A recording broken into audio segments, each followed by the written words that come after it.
On Father's Day, I stared at a cardboard box sitting on my porch. It had my name on it. It looked innocent enough, but when my wife Viola screamed from the hallway, "Don't touch it, Luther," I froze. She saw what I had missed. That box wasn't a gift from my daughter. It was a prison sentence wrapped in packing tape. I didn't open it. Instead, I made a phone call that turned my quiet suburban street into a crime scene. And when the police opened it for me, I realized my own family had just tried to bury me alive. Before I tell you how I fought back, let me know where you are watching from in the comments below. Hit like and subscribe if you have ever had to protect yourself from the people who are supposed to love you. I am Luther Banks, 71 years old. I spent 40 years as a structural engineer ensuring that buildings in Chicago didn't collapse under their own weight. I know how things are built, and I know how they break. That Sunday morning started with the smell of roasted coffee and the silence I had grown to cherish. It was Father's Day. I wasn't expecting much. My daughter Nia hadn't called before noon in 3 years, not since she married Gavin. But then the doorbell rang. It was a sharp, intrusive sound that sliced through the morning calm. I walked to the door, my joints protesting slightly with the humidity. I opened it. The porch was empty. There was no delivery truck driving away, no neighbor waving from the sidewalk. There was just a medium-sized brown cardboard box sitting on the welcome mat. No card, no ribbon, just a shipping label. I bent down and picked it up. Immediately, my internal alarm bells went off. The weight distribution was wrong. It was heavy, maybe 5 or 6 pounds, but the center of gravity shifted as I lifted it. Whatever was inside wasn't secured properly. It slid with a dull thud against the cardboard. I carried it into the kitchen and set it on the granite island. My wife Viola was in the living room reading her book. "Look what we have here," I called out. I grabbed my utility knife from the junk drawer. The blade clicked as I pushed it up. I was 1 inch away from slicing the tape when Viola's voice cracked like a whip. "Luther, stop! Don't you dare cut that tape!" I froze. Viola stood in the doorway, her eyes wide, her hand gripping the door frame. She wasn't looking at me. She was staring at the box with the intensity of a hawk spotting a field mouse. "What is it, V?" I asked, my thumb hovering over the blade. "Look at the return address, Luther. Look at the stamp." I leaned in. My eyesight isn't what it used to be, so I pulled my magnifying glass from my pocket. I always carry it. Old habits from inspecting blueprints die hard. I magnified the label. It said County Department of Health. My heart skipped a beat. I worked for the city for 30 years. I know their mail. They use a specific metering machine with red ink. This stamp was black standard postage, the kind you buy at a grocery store kiosk. And the address wasn't printed. It was handwritten. I focused on the letters. The L in Luther looped unnecessarily at the bottom. The letters slanted aggressively to the left. I knew that handwriting. I had seen it on loan applications my son-in-law Gavin had begged me to co-sign. I had seen it on the birthday cards he forced my daughter to sign. It was Gavin's writing disguised, but not well enough to fool a man who looks for hairline fractures in concrete. Why would Gavin send me a package pretending to be the health department on Father's Day? Why not just hand it to me or mail it from his own name? The shifting weight inside the box suddenly felt sinister. The tape was applied haphazardly, thick layers of cheap packing tape sealing every seam as if the sender was desperate to keep something not just in, but hidden. Viola walked over and placed her hand over mine, gently lowering the knife. "That is not a gift, Luther," she whispered. "That is a trap." She was right. If I opened that box, my fingerprints would be on the flaps. I would be the one discovering the contents. I stepped back. I didn't touch it again. I picked up the phone and dialed 911. I didn't say I received a gift. I said there is a suspicious package on my counter with a fraudulent government return address. I want it removed. 10 minutes later, my quiet cul-de-sac was flashing with blue and red lights. The neighbors were peering through their blinds. A bomb squad technician entered my kitchen dressed in full protective gear. They didn't evacuate the house, but they made Viola and me stand in the backyard. They used a portable X-ray device first, then a remote manipulator to slice the tape. I watched through the sliding glass door. The technician stiffened. He waved over a uniformed officer. They weren't looking at wires or explosives. The officer reached in with gloved hands and pulled out 2 objects. The first was a plastic brick tightly wrapped but clearly identifiable as a large quantity of cocaine. The second was a snub-nosed revolver with the serial number filed off. My knees almost gave out. If I had opened that box, if I had touched that gun, my prints would have been the only ones on it. The officer placed the evidence in bags. He didn't look at the box anymore. He turned around and looked directly at me through the glass. He didn't see a retired engineer. He didn't see a grandfather. He saw an old black man with a kilo of drugs and an illegal firearm in his kitchen. He walked toward the glass door, his hand resting instinctively near his holster. "Mr. Banks," he said, his voice cold and devoid of the respect I had earned over 7 decades. "Step away from the door and put your hands where I can see them. We need to have a conversation about what you are moving through this house." "Officer, I swear to you, I have never seen that gun before in my life." My voice was steady, but my hands were shaking as I stood in my own kitchen with my palms raised. The officer did not care. He was already radioing for backup. Before I could explain that I was a retired structural engineer with a clean record and a pension from the city, not a drug runner. The front door burst open. It was my daughter Nia and her husband Gavin. They rushed in with a frantic energy that sucked the air out of the room. Gavin looked at the officer, then at the box on the counter, and finally at me. His eyes widened in a performance so perfect it made my stomach turn. "Oh God, Dad," he shouted, rushing over to me but stopping just short of a hug. "What have you done this time?" I stepped back, confused. What did he mean this time? I had never been in trouble with the law. Not once in 71 years. Nia stood by the doorway, wringing her hands, her face pale. She wouldn't look at me. Gavin turned to the officer, his voice dropping to a conspiratorial whisper that was loud enough for everyone to hear. "Officer, I am so sorry. My father-in-law has been struggling lately. He gets confused. He mixes up the past and the present. Sometimes he thinks he is back in the old days, running errands for his friends from prison." I felt the blood drain from my face. Prison. I had never been to prison. I had spent 30 years building bridges and inspecting foundations. I was a deacon at my church. Gavin was rewriting my history in real time, painting me as a senile ex-convict relapsing into a life of crime. I tried to speak to correct this insanity, but the officer held up a hand to silence me. He was listening to Gavin. Gavin continued shaking his head sadly. "We tried to tell him to stop contacting those people, officer. We told him it was dangerous. But he keeps talking about making one last score. He says he needs the adrenaline. Lies. Malicious, calculated lies." I looked at Nia, my baby girl, waiting for her to step in to tell the officer that her father was a respected man who spent his weekends gardening and fixing antique clocks, not trafficking cocaine. But Nia just looked at the floor and nodded weakly. "Yes, officer," she whispered. "My dad has been acting very strange lately." That betrayal cut deeper than any knife. My own daughter was corroborating a narrative that turned me into a criminal. The officer looked at me with a mix of pity and suspicion. His hand moved to his radio again. "Dispatch, send the K9 unit. We have probable cause for a full search." 10 minutes later, my sanctuary was being torn apart. A German shepherd strained against its leash, barking furiously as it was led through my living room. Officers were pulling books off the shelves I had built with my own hands. They were emptying drawers onto the floor. I stood in the kitchen, guarded by a rookie cop, watching my life get dismantled. Viola sat on a stool, her back straight, her eyes filled with a cold fury I hadn't seen since someone tried to cheat us on a car repair 20 years ago. She knew. She saw exactly what was happening. Then the dog went crazy in the master bedroom. I heard the heavy thud of a mattress being overturned. A shout came from the back of the house. "Sarge, you need to see this."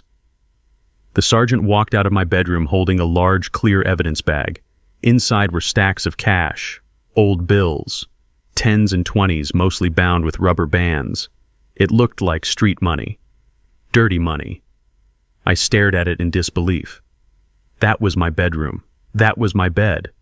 I slept on that mattress every single night. I knew every lump and crevice. There was no money under there this morning when I made the bed. The sergeant walked up to me and held the bag at eye level.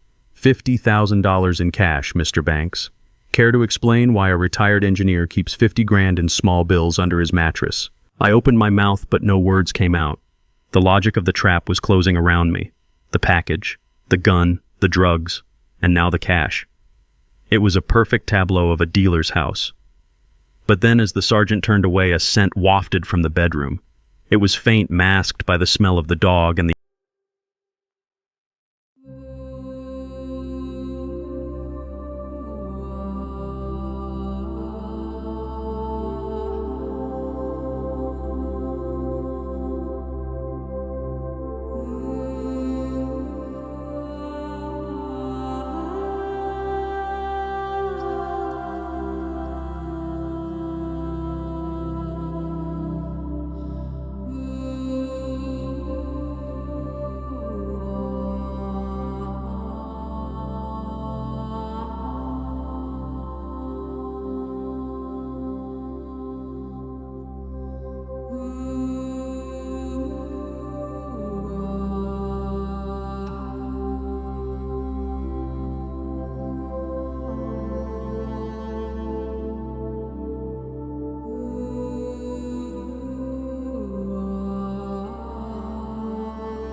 the officers, but my nose is sensitive. It was a cloying, musky smell. Cheap cologne. Specifically, it was a brand called Midnight Prowler. I knew that smell because I hated it. I had asked Gavin repeatedly not to wear it in my house because it gave me a migraine. Gavin was standing in the kitchen doorway looking concerned, but he hadn't entered the bedroom since the police arrived. Yet his scent was fresh in my room. It was lingering in the air where the mattress had been flipped. He had been there. Not today, but recently. Maybe while I was at the hardware store yesterday, maybe while I was in the garden. He had planted that money. He had violated the sanctity of my marriage bed to frame me. I looked at Gavin. He caught my eye, and for a split second the mask slipped.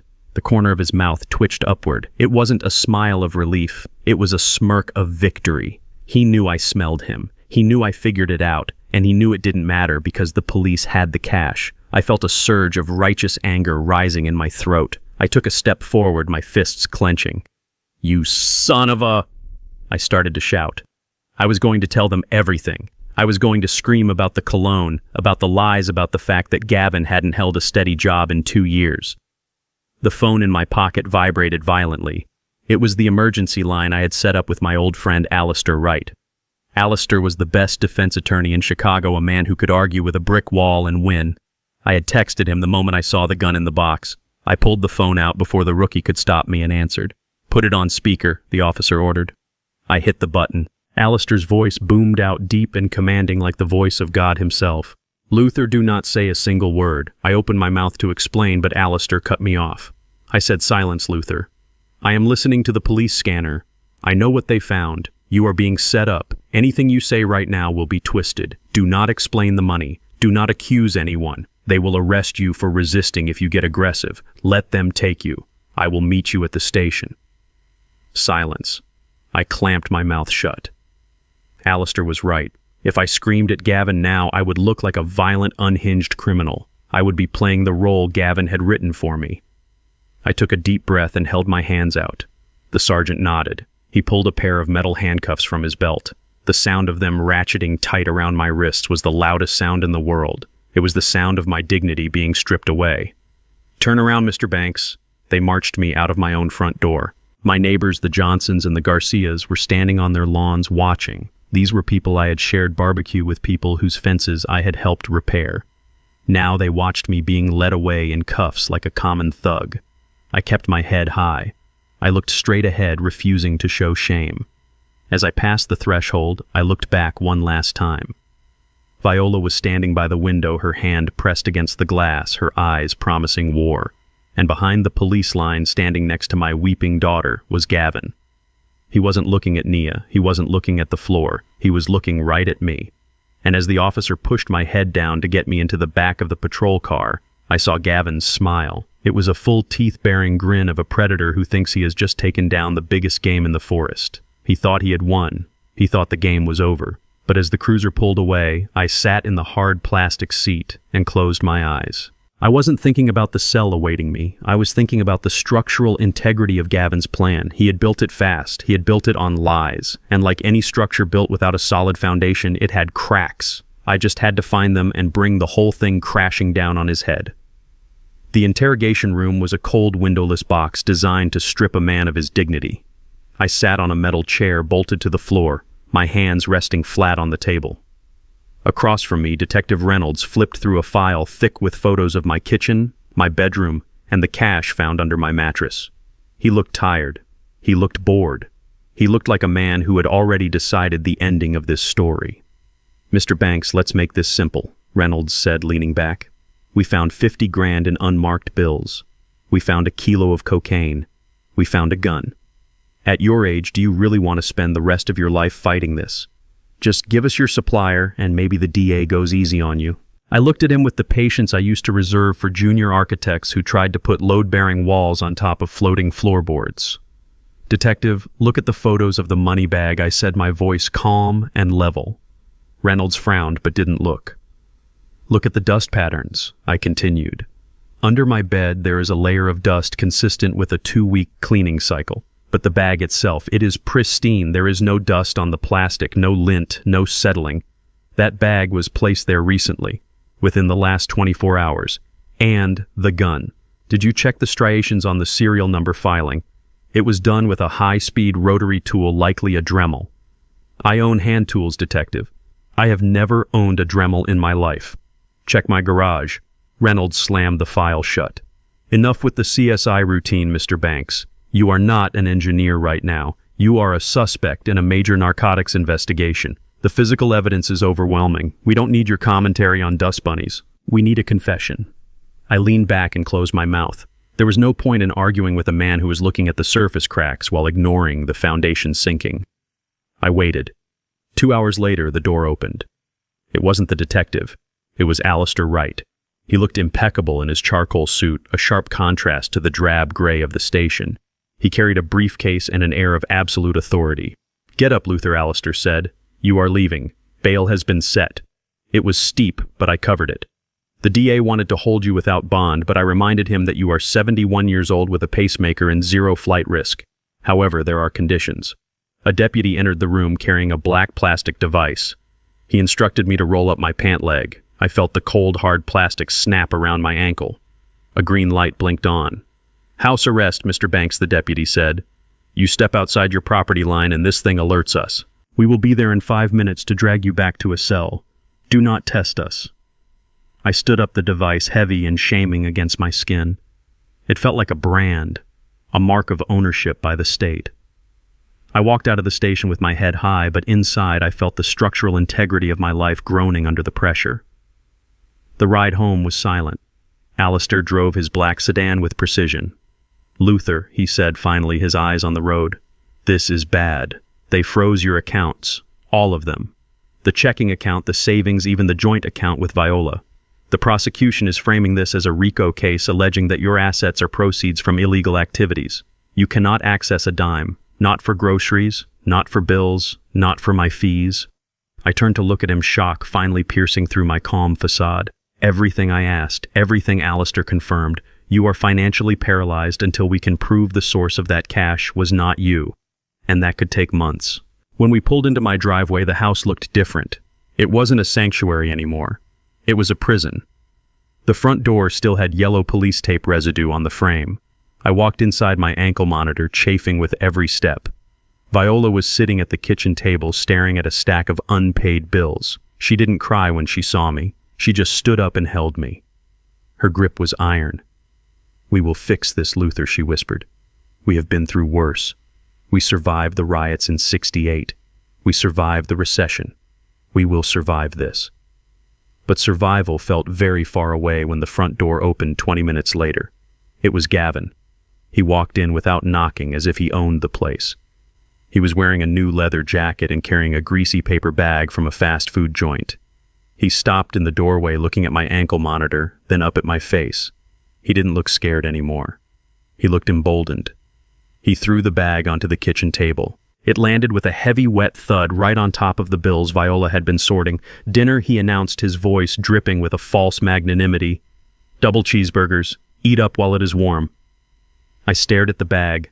I hadn't eaten fast food in 10 years. Gavin knew that. He knew I watched my cholesterol.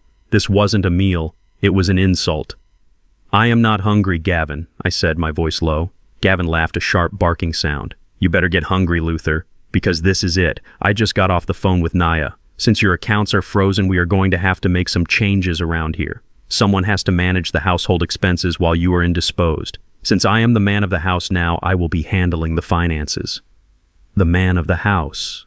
The audacity took my breath away. This parasite who hadn't paid a utility bill in his life was standing in my kitchen, claiming my throne. "You are not managing anything," I said, stepping forward. "Get out of my house." Gavin didn't flinch. He took a step closer, invading my personal space. I smelled that cheap cologne again, the same scent that had been in my bedroom. He lowered his voice to a hiss. "You are confused, Luther. You are a senile old man under house arrest for drug trafficking. You don't give orders anymore. You take them. If you want the lights to stay on, if you want food in the fridge, you will sign over temporary power of attorney to Nia and me. Otherwise, you and Viola can starve in the dark."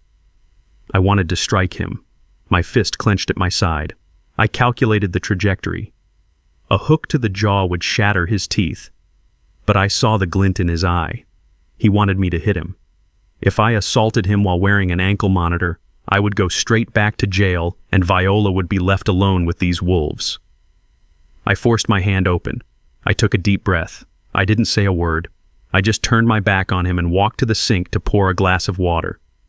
My silence infuriated him more than any scream could have. "Fine, be stubborn," he spat. "See how far that gets you." He grabbed a burger from the bag and started eating it aggressively, chomping with his mouth open, crumbs falling onto my clean floor. He began to pace the room. I watched him over the rim of my glass. I switched from participant to observer. I became the engineer inspecting a faulty structure for stress points. Gavin wasn't just pacing aimlessly, he was walking a pattern. 3 steps to the window, turn. 5 steps to the hallway, turn. His eyes weren't on me. They were darting around the room, scanning the walls. He stopped in front of the fireplace. Above the mantel hung a large oil painting of a landscape Viola had bought in New Orleans 30 years ago. It was a heavy piece with a thick, gilded frame. Gavin stared at it. He took a bite of his burger, his eyes narrowing. He wasn't looking at the art. He was looking at the edge of the frame where it met the wall. He shifted his weight, leaning in slightly, then pulled back as if catching himself. I knew that look. I knew what was behind that painting. It was an old wall safe installed by the previous owners in the 50s. I hadn't used it in years. It was empty save for some old tax returns and a broken watch. But Gavin didn't know it was empty. He just knew it was there. He had probably found the original blueprints in my study during his snooping. He was looking for the mother lode. He thought my secret fortune was behind that canvas.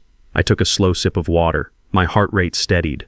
Gavin was arrogant, but he was also desperate. He needed money fast to pay off whatever debts had driven him to this madness. He thought he had checkmated me by freezing my bank accounts. He thought cutting off my supply lines would force me to surrender. But he was looking for treasure in a wall safe while the real foundation of my wealth was buried so deep he wouldn't even know where to start digging. He turned around, catching me watching him. "What are you looking at, old man?" he sneered. I set the glass down on the counter with a deliberate click. "I am just looking at a man who doesn't know the difference between a load-bearing wall and a facade," I said quietly. Gavin scoffed. "You are losing it, Luther. Enjoy the burger. It might be the last hot meal you get for a while." He stormed out the front door, slamming it hard enough to rattle the windows. I waited until the sound of his truck faded down the street. Then I walked over to the painting. I reached behind the frame and felt the cold steel of the safe dial. It was still locked. He hadn't cracked it yet. But he would try. And when he opened it and found nothing but dust, his desperation would spike. That was good. Desperate men make mistakes. Unstable structures collapse when you apply pressure to the right points. I looked at Viola. She was holding the fast food bag with 2 fingers like it was toxic waste. "Throw it out," I said. She nodded and dropped it into the trash. We ate oatmeal for dinner that night. It was plain and made with water because we were out of milk. But as I sat there, my ankle throbbing under the plastic shackle, I didn't feel trapped anymore. I felt focused. Gavin had made his move. He had shown his hand. He wanted control. He wanted the money, and he was willing to starve us to get it. But he had made a fatal error. He assumed that because I was old, I was weak. He assumed that because I was silent, I was confused. He didn't know that an engineer does his best work in the quiet before the demolition. I looked at the painting one more time. I knew exactly what I had to do. I needed to let him think he was winning. I needed to lure him in. And then when he was standing right where I wanted him, I would pull the pin. The doorbell rang at 9 in the morning with a jarring persistence that signaled bad news. I was sitting in my armchair staring at the ankle monitor blinking green on my leg when Gavin walked in. He was not alone. A short, sweating man in a rumpled suit trailed behind him carrying a battered briefcase. The man smelled of stale tobacco and cheap aftershave. Gavin gestured to him with a flourish that was entirely too theatrical for a Wednesday morning. "Dad, this is Mr. Miller. He is a lawyer I know from the city. He specializes in asset forfeiture cases. I brought him here to help us." Miller did not offer to shake my hand. He sat on the edge of the sofa and opened his briefcase, pulling out a stack of documents. He looked at me with eyes that were watery and dismissive. "Mr. Banks, let us be frank," he began, his voice rasping like sandpaper. "The charges against you are catastrophic. Trafficking, possession of an unregistered firearm, money laundering. The state is already moving to seize everything you own under civil forfeiture laws. Your house, your pension, your savings. They will take it all and leave your wife on the street while you rot in a cell." I watched him. I analyzed him. This was not a high-powered attorney. This was a bottom feeder, a man who made his living scaring desperate people into bad decisions. But I let my shoulders slump. I let my lower lip tremble. "What can I do?" I whispered, forcing my voice to crack. Miller leaned forward, smelling blood. "You need to transfer administrative control of your assets immediately. If the assets are managed by a third-party guardian, specifically a family member with a clean record, the state has a harder time freezing them. You need to sign a power of attorney granting full financial control to your son-in-law. It is the only way to save your home." Gavin stood by the window trying to look somber, but his foot was tapping a frantic rhythm against the floorboards. He was practically vibrating with greed. "Do it, Dad," he urged. "Do it for Mom.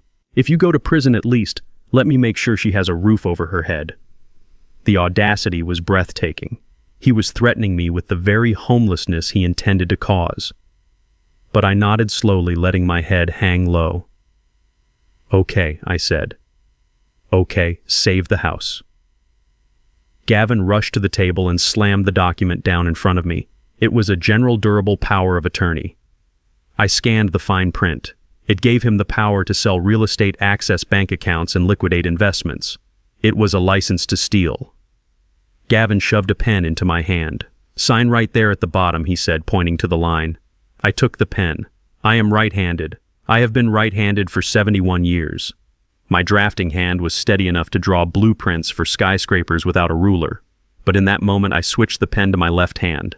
I let my hand hover over the paper, and then I started to shake. I made my arm spasm violently, mimicking the tremors I had seen in my own father during his final years.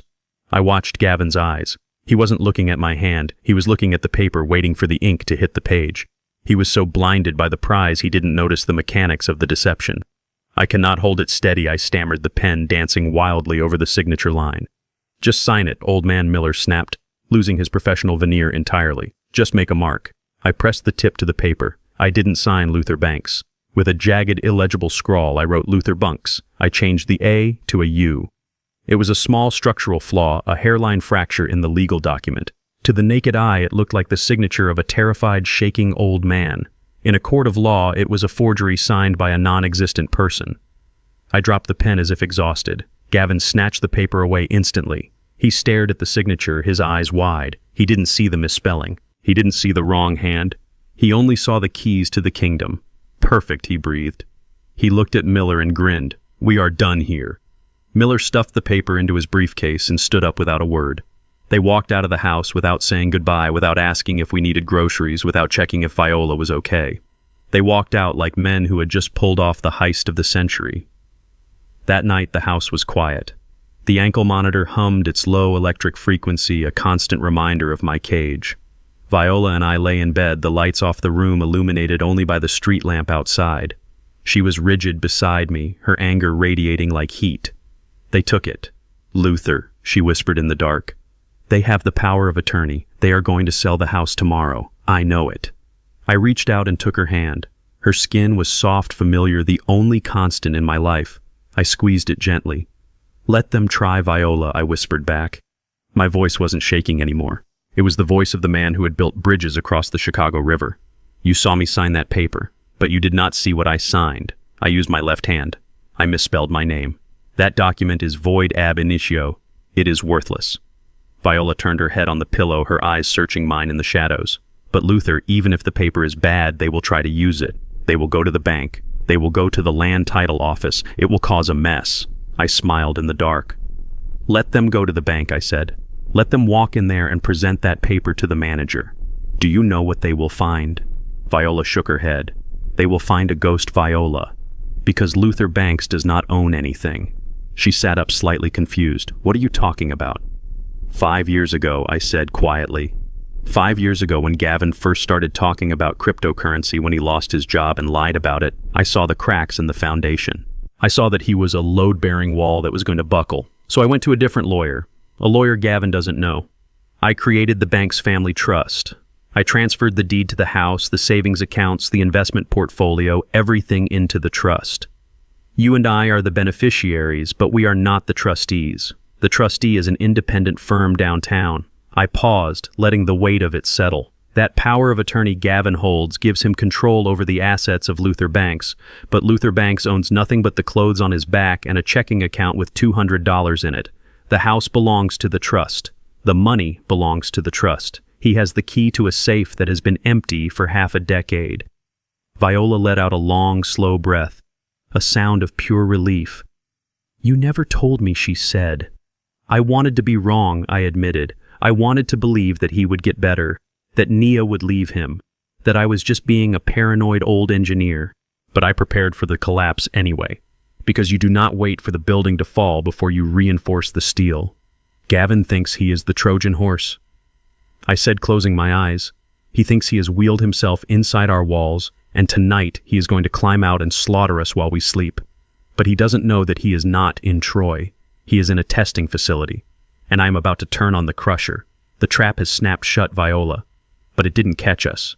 It caught him by the throat, and tomorrow when he tries to swallow, he is going to choke. The knock on the door came at 2 p.m. It was a soft, hesitant sound, not the aggressive pounding of the police or the arrogant rapping of Gavin. I was sitting in the living room staring at the ankle monitor that blinked every 3 seconds, reminding me that I was a prisoner in the home I had paid for with 40 years of sweat and calculations. I stood up, my joints popping, and walked to the door. Through the peephole, I saw Nia, my daughter, my only child. She was holding a Tupperware container and her eyes were red and swollen. For a fleeting moment, my heart softened. I thought perhaps she had broken free from Gavin's spell. I thought maybe she was bringing me gumbo, bringing me an apology, bringing me back my little girl. I opened the door. Nia didn't look at me. She stepped inside, her shoulders hunched as if she were carrying a physical weight. She set the container on the entry table without a word.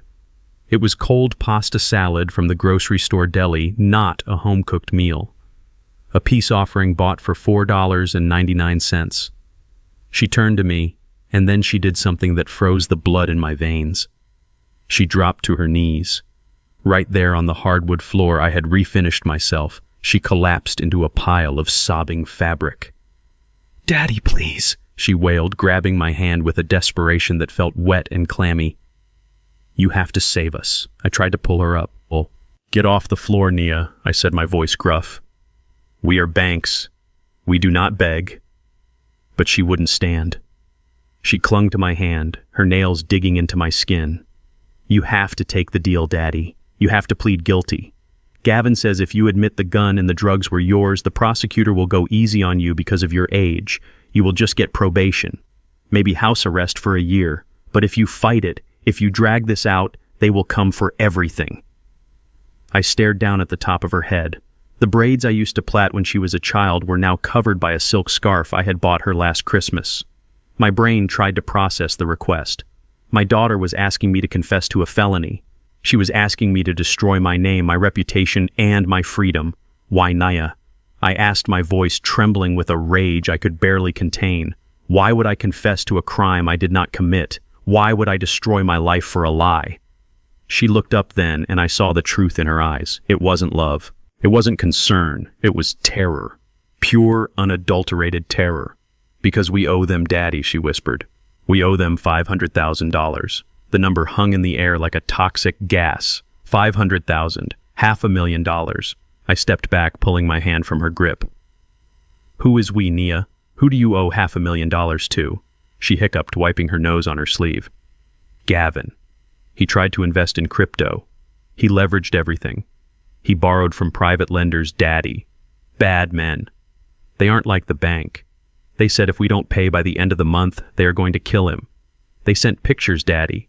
Pictures of us sleeping. They know where we live." I looked at her, and for the first time I saw Gavin not as a nuisance, but as a cancer.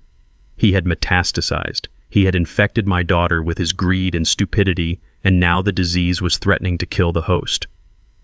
"So you want me to go to prison?" I said, my voice dropping to a whisper.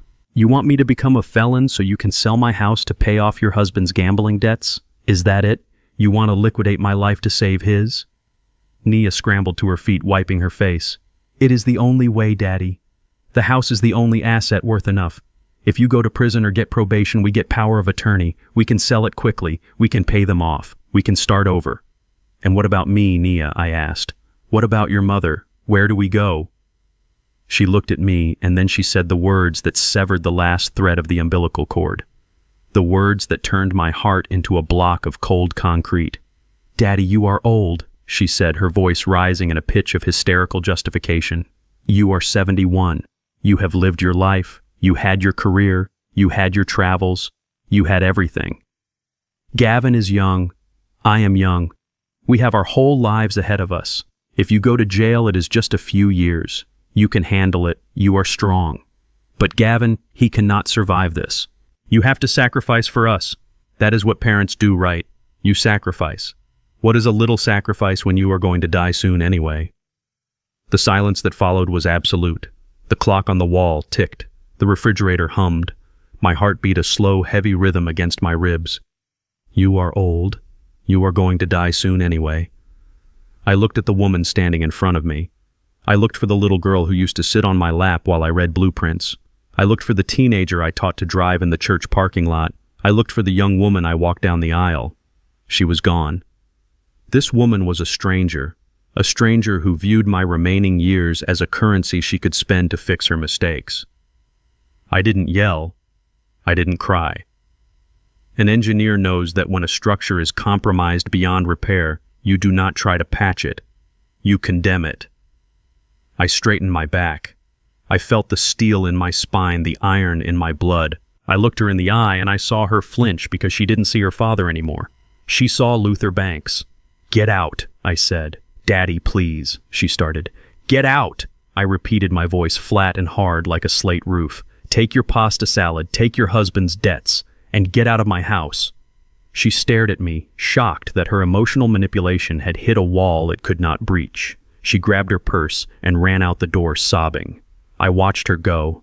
I watched her get into her car and drive away. I locked the door. I slid the deadbolt home. Then I walked to my bedroom.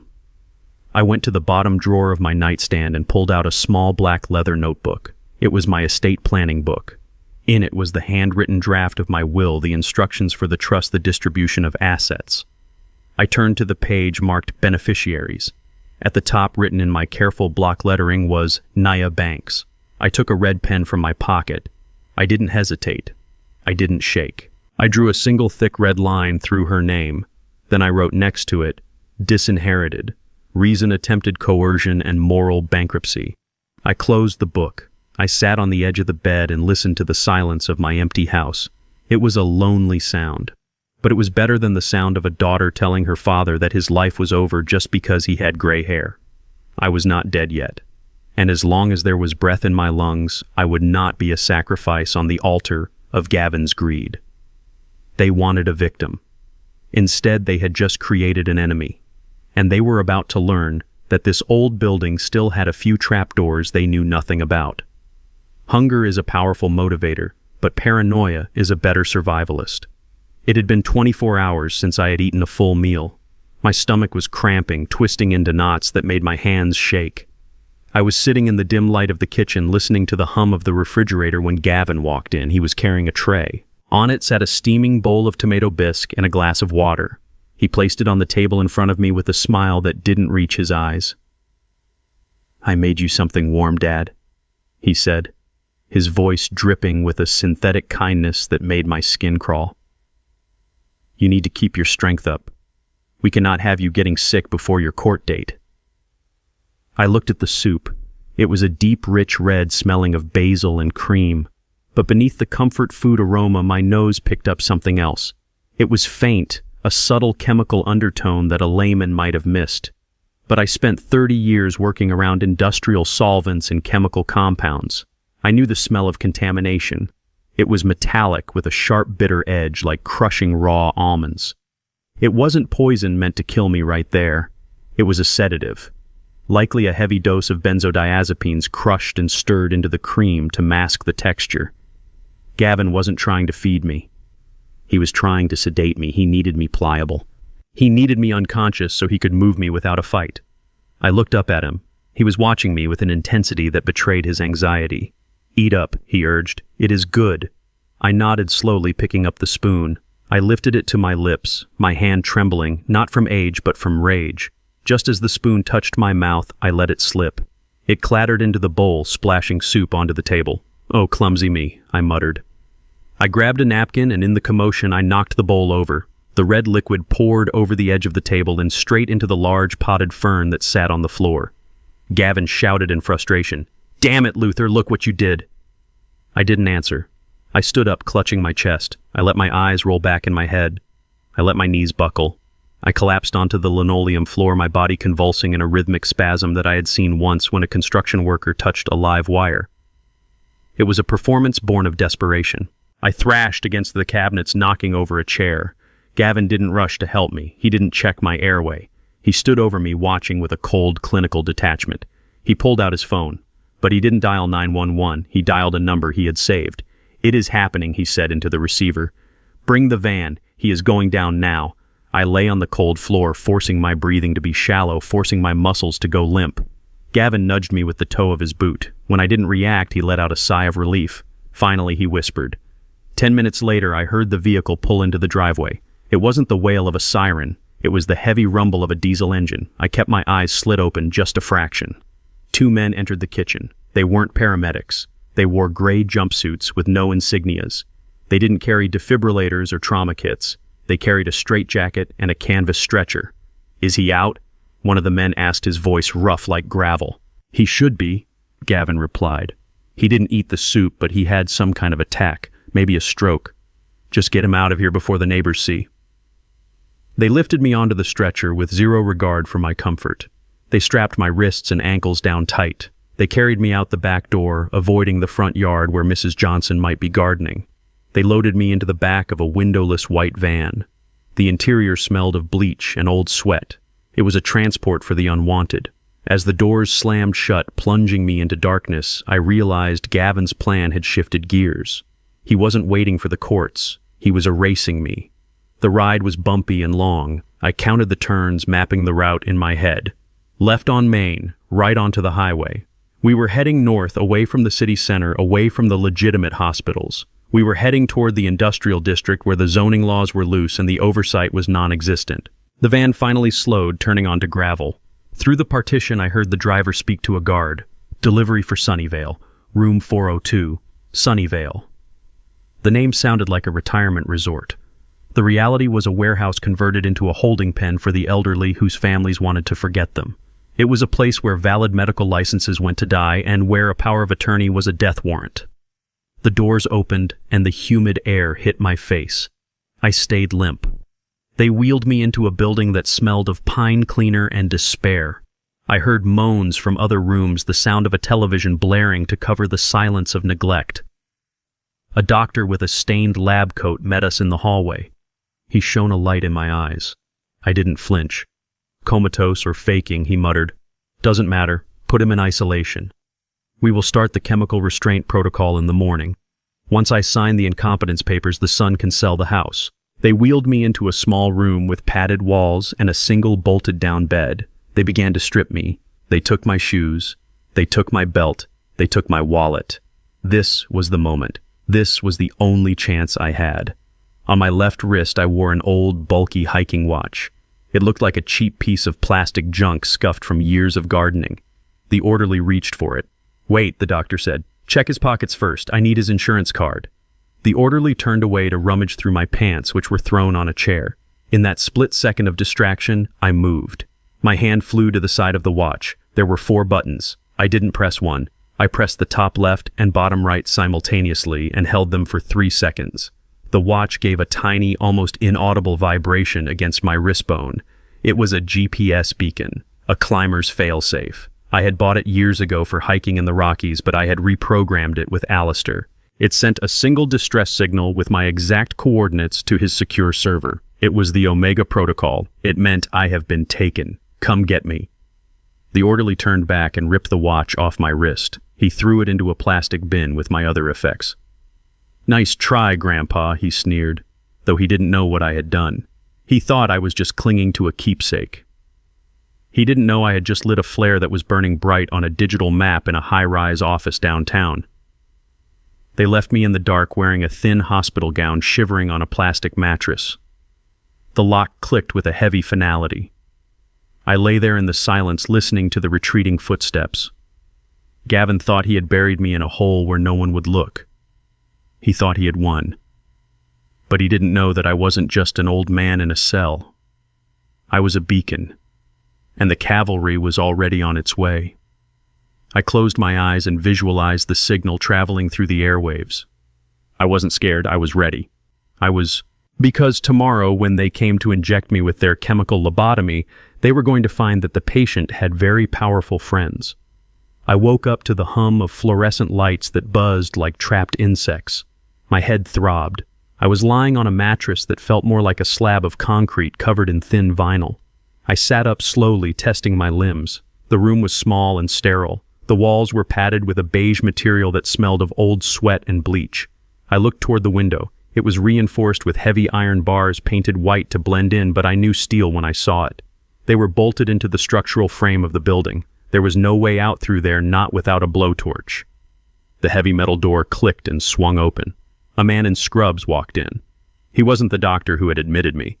This was a younger man with dead eyes and a syringe on a metal tray. He didn't speak to me. He didn't ask how I was feeling. He just walked over to the bedside table and set down a small paper cup containing 2 blue pills. "Take them," he said, his voice flat. "Doctor's orders. It will help you sleep." I looked at the pills. They weren't for sleep. I knew that shade of blue. It was a potent muscle relaxant often used in psychiatric wards to make patients compliant. It turned your limbs to jelly and your mind to fog. If I took those, I wouldn't be able to stand, let alone escape. I looked up at the orderly. "What is it?" I asked, my voice raspy. "Just vitamins, Grandpa, take them, or we do it the hard way." He stepped closer, looming over me. I picked up the cup. My hand trembled not from fear, but from a calculated performance of frailty. I tossed the pills into my mouth. I let them hit the back of my throat, but I didn't swallow. I used my tongue to slide them into the pocket between my cheek and my gum. It was a trick I had learned from a documentary, not from experience, but I prayed it would work. I reached for the water cup and took a large gulp, swallowing the liquid loudly. I opened my mouth to show him it was empty, lifting my tongue just enough to look convincing, but not enough to reveal the payload. The orderly grunted, satisfied. He turned and walked out the heavy lock, engaging with a sound like a gunshot. I was alone. I waited. I counted the seconds in my head, synchronizing them with the buzzing of the lights. 5 minutes. 10 minutes. When I was certain no one was watching through the small observation window, I leaned over the edge of the bed and spat the dissolving blue paste into the corner of the room, wiping my mouth frantically on my sleeve. The bitter taste lingered, a reminder of how close I was to losing my mind. Night fell quickly in that windowless box. The artificial lights dimmed to a low amber glow. It was now or never. I sat up and assessed my environment. The door was solid steel. The window was barred. The walls were padded. But an engineer knows that every room needs to breathe. I looked up. In the corner near the ceiling was a ventilation grate. It was small, maybe 18 inches square, covering the HVAC intake. I stood on the bed. It wasn't high enough. I dragged the heavy plastic chair over and placed it on top of the mattress. It wobbled dangerously under my weight. I reached up. My fingers brushed the cold metal of the grate. It was held in place by 4 screws. I squinted in the dim light. They weren't security screws. They were standard Phillips head screws, likely installed 30 years ago and never updated. Whoever built this place cut corners. I reached for my face. They had taken my belt and my shoes, but they had left me my glasses. I took them off. The frames were wire-thin titanium, strong and flexible. I bit down on the end of the left earpiece, flattening the tip with my molars until it was sharp and flat. It was a crude tool, but it was metal. I inserted the flattened tip into the first screw head. It fit. Barely. I began to turn. My arthritis flared instantly, a sharp hot pain shooting through my knuckles. The screw was painted over, stuck tight with years of neglect. I gritted my teeth and applied torque. I whispered a prayer to every bridge I had ever built, asking for leverage. The paint cracked with a tiny snap. The screw turned. One down. It took me an hour to get 3 of them out. My arms were burning, my neck was cramping, and sweat was stinging my eyes. The 4th screw was stripped. The metal driver just spun uselessly in the head. Panic began to rise in my chest. I couldn't leave it hanging. I grabbed the grate with both hands, my fingers hooking into the slats. I braced my feet against the wall and pulled. I pulled with the strength of a man who knows that if he fails, he dies in this room. The drywall crumbled. The screw ripped out of the plaster with a puff of white dust. The grate fell into my hands, heavy and sharp. I looked into the dark maw of the duct. It was tight. Galvanized steel. Rectangular. I threw my glasses onto the bed. I wouldn't need them where I was going. I hoisted myself up. My shoulders barely fit. The metal was cold against my belly. I shimmied forward, dragging my 71-year-old body inch by inch. The space smelled of dust and mold. Every movement sent spikes of agony through my knees. My elbows scraped against the rivets, tearing skin. I was an old man crawling through the intestines of a building designed to forget people. I crawled for what felt like miles, though it was likely only 50 feet. I counted the supports. I visualized the blueprints of a standard commercial building. I was looking for the exterior exhaust. Finally, I saw a grate ahead with moonlight filtering through. I reached it. I didn't have a tool to unscrew this one. I rolled onto my back in the cramped space, brought my knees up to my chest, and kicked. I kicked with every ounce of rage I had left. I kicked for the house I built. I kicked for the betrayal of my daughter. The grate flew off, clattering onto the ground below. I shimmied to the edge and looked down. It was a 10-foot drop to a patch of grass behind the facility. I didn't hesitate. I pushed myself out. I fell through the cool night air. I hit the ground hard, rolling instinctively to absorb the impact. My hips screamed in protest and the breath was knocked out of me, but I was on grass. I was outside. I lay there for a moment, staring up at the stars, gasping for air. A shadow fell over me. I tensed, ready to fight. Then a familiar voice spoke from the darkness. Efficient as always, Luther. I looked up. A black town car was parked on the service road, its engine idling quietly. Standing beside it, holding a cane he didn't really need, was Alistair Wright. He looked at me, his suit impeccable in the moonlight. "I got the signal from your watch," he said. "We have been parked here for 3 hours waiting for you to decide which wall to break." I groaned and let him help me up. His grip was strong. "You look terrible, Luther," he said, dusting off my hospital gown. "I feel terrible," I admitted, limping toward the car. "But I am free." We got into the car. The leather seats were soft and warm. Alistair handed me a bottle of water and a burner phone. "We are going to a safe house," he said as the driver pulled away. "We have a lot of work to do before morning." I looked back at the facility receding in the distance. It looked peaceful, quiet, a tomb for the living. The next morning at 8 sharp, a luxury sedan pulled up to the front entrance of Sunnyvale. Gavin stepped out wearing a suit he had bought with one of my credit cards, looking every inch the concerned son. He walked into the lobby carrying a folder of legal documents. He met the corrupt doctor at the desk. "Is it done?" Gavin asked, his voice hushed. The doctor nodded, smirking. "He is sedated in isolation. He won't be making any trouble. You can go in and get the signature. He won't even know what he is signing." Gavin smiled, that predatory smile I had come to hate. He walked down the hallway, his footsteps echoing with confidence. He reached room 402. He unlocked the heavy steel door and pushed it open, expecting to see a drugged old man drooling on the pillow. Instead, he saw an empty bed. He saw a chair stacked on top of a mattress. He saw a gaping hole in the ceiling where a ventilation grate used to be. And on the pillow, right where my head should have been, was a single object. It was my glasses, folded neatly. A message. Gavin dropped the folder. The papers scattered across the floor. The power of attorney. The deed transfer. The fake medical history. They were all useless now. He stared at the empty hole in the ceiling, and for the first time he realized that the game wasn't over. The prey had escaped, and the hunter was about to become the hunted. The elevator doors opened directly into the penthouse suite of the Four Seasons. I walked in not as a fugitive on the run from a corrupt mental institution, but as a man reclaiming his stature. Alistair had booked the room under the name Marcus Freeman, using a corporate account that bypassed the usual credit checks. The air inside smelled of lemon zest and expensive lilies, a stark contrast to the bleach and desperation of the Sunnyvale facility. Viola was standing by the floor-to-ceiling window looking out at the Chicago skyline. When she turned, her face was a mask of stoic resolve, but her eyes betrayed the terror she had lived through for the last 24 hours. She didn't say a word. She just walked across the plush carpet and buried her face in my chest. I held her tightly, feeling the tremors in her small frame. "I am here, V," I whispered into her hair. "I am not going anywhere." We didn't unpack because we didn't have anything to unpack. We were ghosts in a palace. Alistair had ordered clothes for us, high-end suits and dresses that fit our station, not the rags Gavin thought we deserved. I took a shower, scrubbing the smell of the institution off my skin, watching the gray water swirl down the drain. When I came out, room service had arrived. A bottle of vintage Pinot Noir and a steak dinner sat on a silver cart.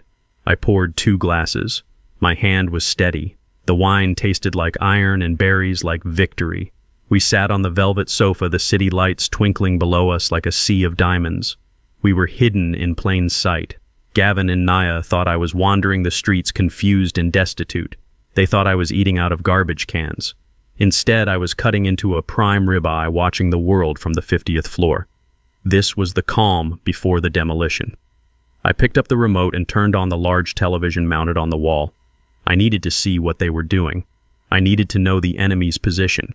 I flipped to the local news channel. It didn't take long. The banner at the bottom of the screen was bright red, missing and endangered. And there was my face. It was a photo from 5 years ago taken at a family barbecue where I had blinked mid-flash, making me look disoriented and slack-jawed. Gavin had chosen it on purpose. The camera cut to a live feed from my own front porch. Gavin and Nia were standing there surrounded by microphones.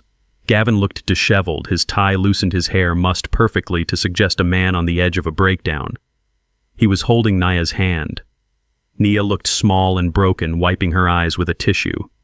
The reporter thrust a microphone into Gavin's face. "Mr. Banks, please tell us what happened." Gavin looked directly into the camera. His performance was Oscar-worthy. "We are just devastated," he choked out.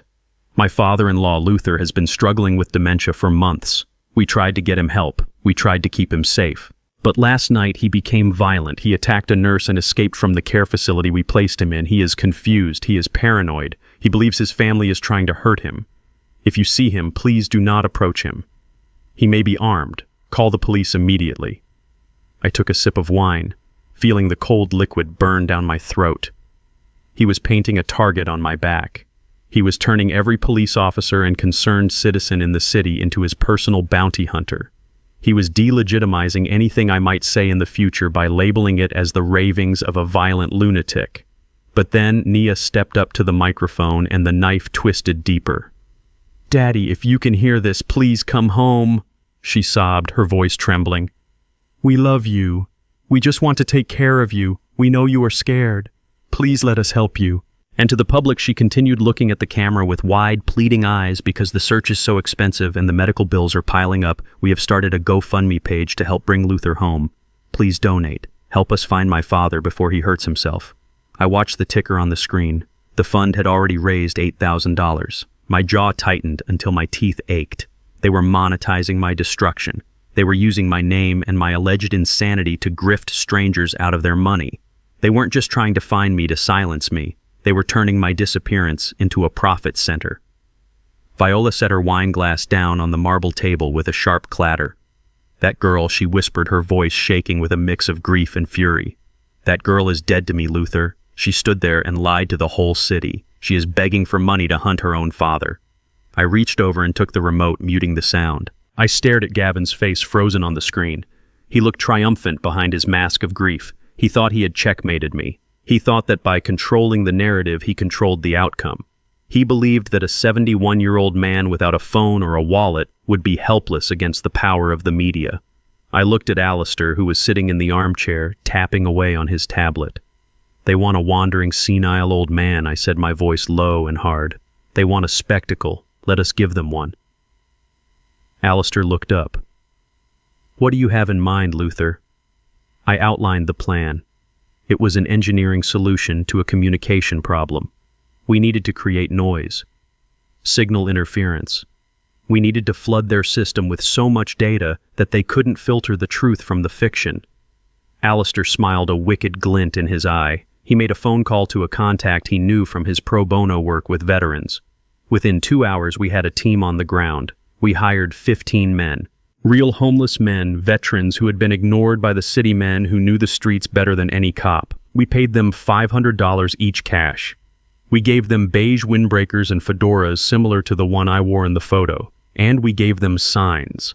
Cardboard signs written in thick black marker. "I am Luther Banks." One sign read, "I am not lost, I am free." Another said, "Ask my son-in-law about the money," a third declared. We deployed them to 15 different high-traffic neighborhoods across Chicago. One was sent to the park across from the police station. One was sent to the upscale mall where Eleanor liked to shop. One was sent to the street right in front of the TV station that had just interviewed Gavin. The effect was immediate. Social media began to light up. People were posting photos of Luther Banks in Lincoln Park, Luther Banks in the Loop, Luther Banks on the South Side. The police tip line was flooded with sightings. Gavin's phone would be ringing off the hook. He would have to run down every lead, terrified that one of them might actually be me, terrified that I was talking to people. He would be chasing ghosts all over the city. The police would grow frustrated with the false alarms. The public would get confused. The narrative of the helpless lost senior would dissolve into chaos. I stood up and walked to the window looking down at the city. Somewhere down there, Gavin was panicking. He was realizing that his simple narrative was fraying. He was realizing that the old man wasn't just wandering aimlessly. The old man was fighting back. I raised my glass to the reflection in the window. "Run, Gavin," I whispered. "Run until your legs give out. Because while you are chasing shadows, I am coming for the house." I sat in the leather armchair of the hotel suite staring at the laptop screen with the cold detachment of a demolition expert watching a building rigged to blow. The feed was coming from 3 hidden cameras I had installed in my living room months ago, not out of paranoia but for security. Now they were broadcasting the desecration of my life. My living room, my sanctuary, had been turned into a bazaar. Strangers were tramping through my house, tracking mud on the rugs Viola had picked out. They were picking up my porcelain figurines, tapping on my crystal glassware, and appraising the value of 40 years of memories. Standing in the center of it all, holding a gavel he had probably bought at a toy store, was Gavin. He was wearing a new suit navy blue pinstripe that fit him poorly around the shoulders. He looked like a child playing dress-up in his father's clothes. He was sweating under the lights, shouting out starting bids with a manic energy that stank of desperation. "Ladies and gentlemen," he announced, his voice cracking slightly, "we are here to liquidate the estate of Luther Banks. My father-in-law has tragically lost his capacity to manage his affairs, and we must sell these assets to fund his specialized care. It is a tragedy, truly, but we must be practical." Lies.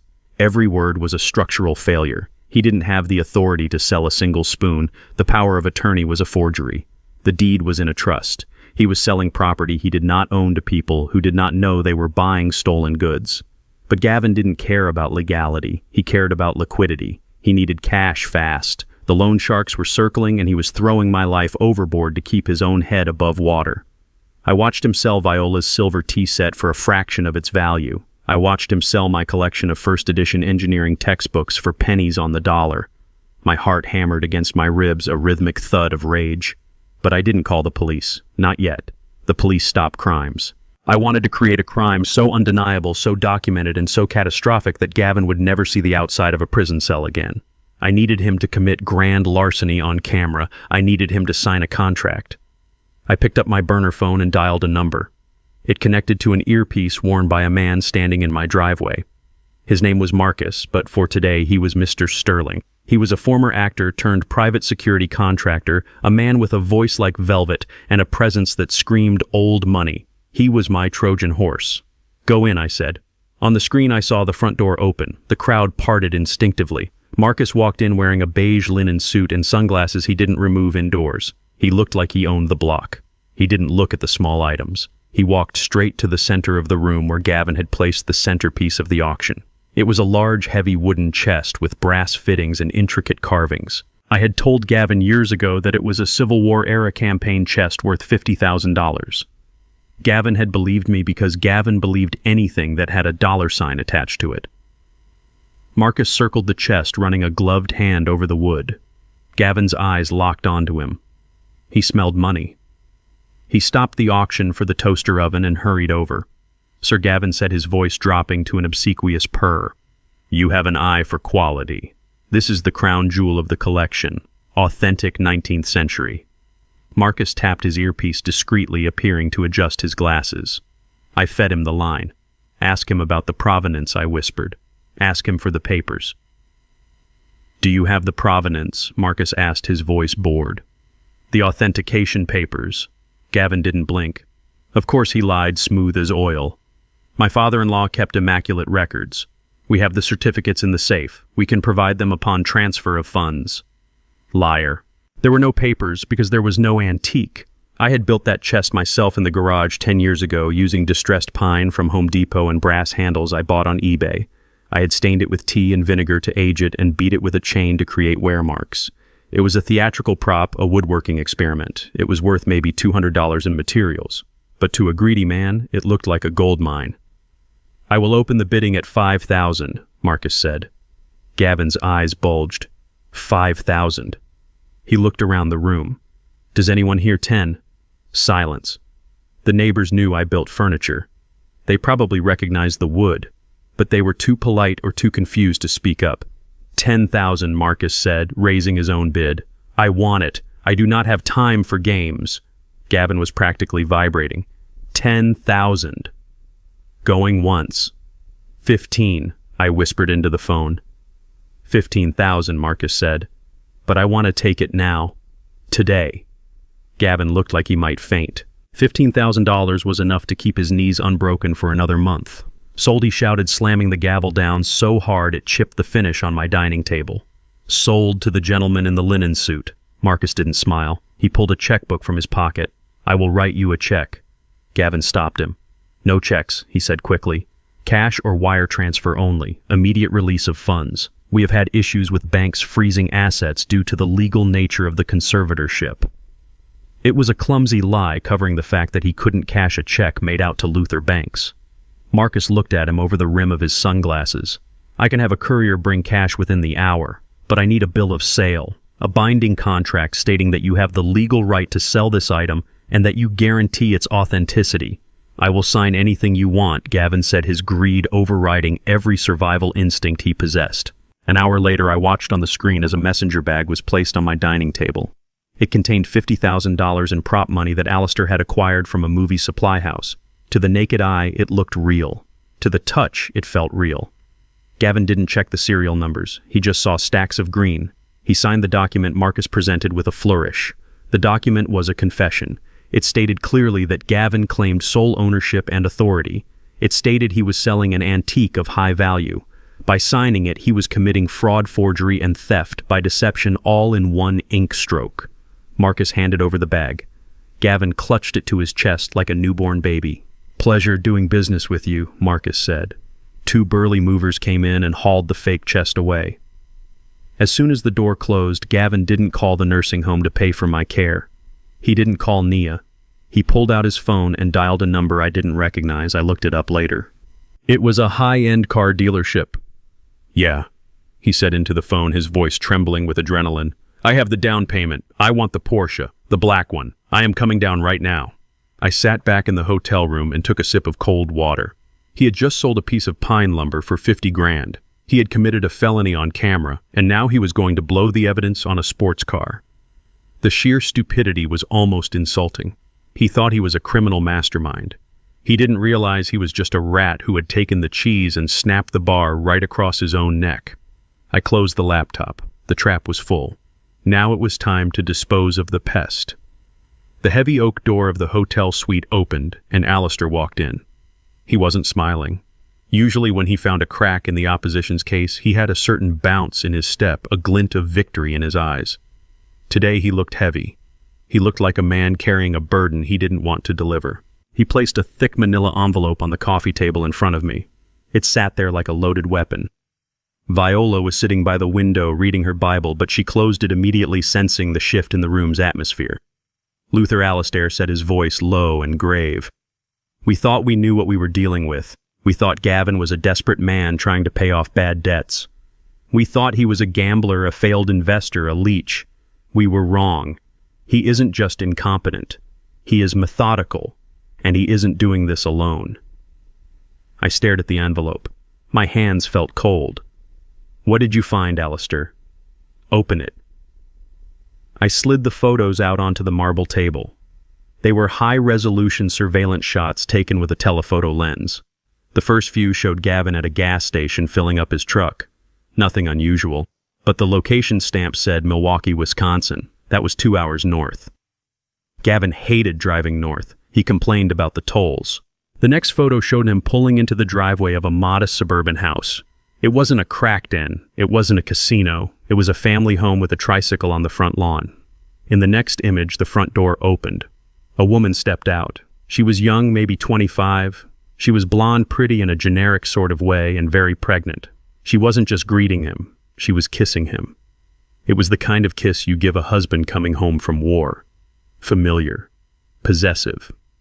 I felt Viola gasp beside me, but the next photo was the one that stopped my heart. Gavin was kneeling on the grass holding a little boy. The boy was maybe 3 years old. He had Gavin's nose. He had Gavin's chin. Gavin was laughing, throwing the boy into the air. It was a picture of pure paternal joy, a joy he had never shown around Naya, a joy he had claimed he couldn't afford because of the stress of his debts. He has a second family, Alistair said quietly. Her name is Tiffany. She thinks he is a traveling pharmaceutical sales rep. She thinks his name is Greg. They have been together for 4 years. The boy's name is Tyler. I sat back, the leather of the couch creaking under my weight. 4 years. My daughter had been married to him for 5. He had started this other life almost immediately. While Nia was working double shifts to cover his imaginary investment losses, Gavin was playing house in Wisconsin. While Nia was crying in my kitchen begging me to go to prison to save his life, Gavin was building a backup plan. I picked up the next document in the stack. It was a printout from a real estate website. It was a listing for a 4-bedroom house in a gated community outside of Milwaukee. The asking price was $600,000. Across the top of the page was an email chain between Gavin and a realtor. Subject: closing date. Body: I have the cash for the down payment. My uncle is liquidating some assets for me. We should be able to close by the 1st of the month. My uncle, that was me. I was the uncle. I was the liquidation sale. The $50,000 he had just stolen from the fake auction wasn't going to a loan shark. There were no loan sharks. There was no cartel threatening to break his legs. There was just Tiffany and a new house with a white picket fence. The realization hit me with the force of a wrecking ball. The sheer scale of the deception was architectural in its complexity. Gavin wasn't trying to pay off a debt to save his life. He was cashing out. He was liquidating the bank's family empire, my house, my savings, my pension to fund his escape. He was going to take everything I had built over 40 years, strip it down to the studs, and use the lumber to build a castle for his mistress. And Nia. What was the plan for Nia? I found the answer in a text message log Alistair's investigator had pulled from the cloud. It was a conversation between Gavin and Tiffany. Tiffany asked, "When are you finally going to leave her? You promised Greg," Gavin replied. "Soon, baby. The old man is almost out of the way. Once the house sells, I will file for divorce. I will leave her with the debt. We will be ghosts." He was going to leave her with nothing. He was going to steal her inheritance, destroy her credit, ruin her father, and then abandon her in the wreckage while he drove off into the sunset with his new family. He wasn't just a thief. He was a sociopath. He looked at my daughter, the woman who washed his clothes and cooked his meals, and believed his lies, and he saw nothing but a resource to be mined until it was empty. I looked at the photo of Naya on my phone. It was her wedding day. She looked so happy, so radiant. I remembered walking her down the aisle. I remembered Gavin gripping my hand, his palms sweating, promising to take care of her. I had looked him in the eye, and I had seen weakness, but I hadn't seen evil. I had failed her. An engineer is supposed to spot the flaws in the foundation before the building goes up. I had let my daughter move into a house built on quicksand. Viola was crying, silent tears running down her face. She touched the photo of the little boy. "That child," she whispered. "He is innocent Luther, but he is living on stolen time." I stood up and walked to the window. The city of Chicago lay spread out before me, a grid of lights and concrete. I felt a pain in my chest that had nothing to do with my heart condition. It was the pain of a father who knows he has to break his child's heart to save her life. Nia didn't know. She believed in the loan sharks. She believed Gavin was a victim of bad luck. She believed she was fighting for her marriage. If I told her now, if I just showed her these photos, she might not believe me. She might think I faked them. Gavin had his claws so deep in her psyche that she would reject the truth to protect the illusion. Denial is a powerful fortification. You cannot chip away at it. You have to blow it up. "She has to see it, Alistair," I said, my voice sounding hollow to my own ears. "I cannot just tell her. She needs to see the monster without his mask." Alistair nodded. "It will destroy her, Luther." "I know," I replied, closing my eyes. "It will break her into 1,000 pieces. But a broken bone can set. A broken bone can heal stronger than it was before. But if I let this cancer stay, she will die. She will wither away serving a man who laughs at her behind her back. I turned back to them. My decision was made. It was the hardest decision of my life, harder than walking away from the house, harder than crawling through that vent. I had to be the villain one last time. I had to let the play continue to its final act. We proceed, I said. We proceed with the dinner. We let him think he has won. We let him gloat. And then when he feels safe, when he thinks he is untouchable, we turn on the lights. I looked at the photo of Gavin kissing his mistress one last time. Then I threw it back onto the table. "Enjoy your new house, Gavin," I whispered. "Because the rent is coming due, and the landlord is very angry." The rain was falling in a cold, steady drizzle that soaked through the shoulders of my tattered trench coat. It was a theatrical prop Alistair had sourced from a costume shop, distressed to look like it had been slept in for a decade. Next to me, Viola shivered, pulling a torn wool blanket tighter around her frame. We stood on the front porch of my daughter's house. It was a house I had helped them buy, a house I had inspected for structural flaws before they signed the mortgage. Now it looked like a fortress of indifference. The windows were glowing with warm yellow light, and I could smell roast chicken wafting through the vents. It was the smell of a family dinner that we were excluded from. I raised my hand and knocked. It wasn't the confident knock of a father visiting his children. It was the weak, hesitant rapping of a beggar. I waited. I could hear footsteps inside, heavy and confident. The deadbolt slid back. The door swung open. Gavin stood there holding a glass of red wine. He was wearing a cashmere sweater and expensive jeans, looking every inch the successful man he pretended to be. When he saw us, his lip curled in immediate instinctive revulsion.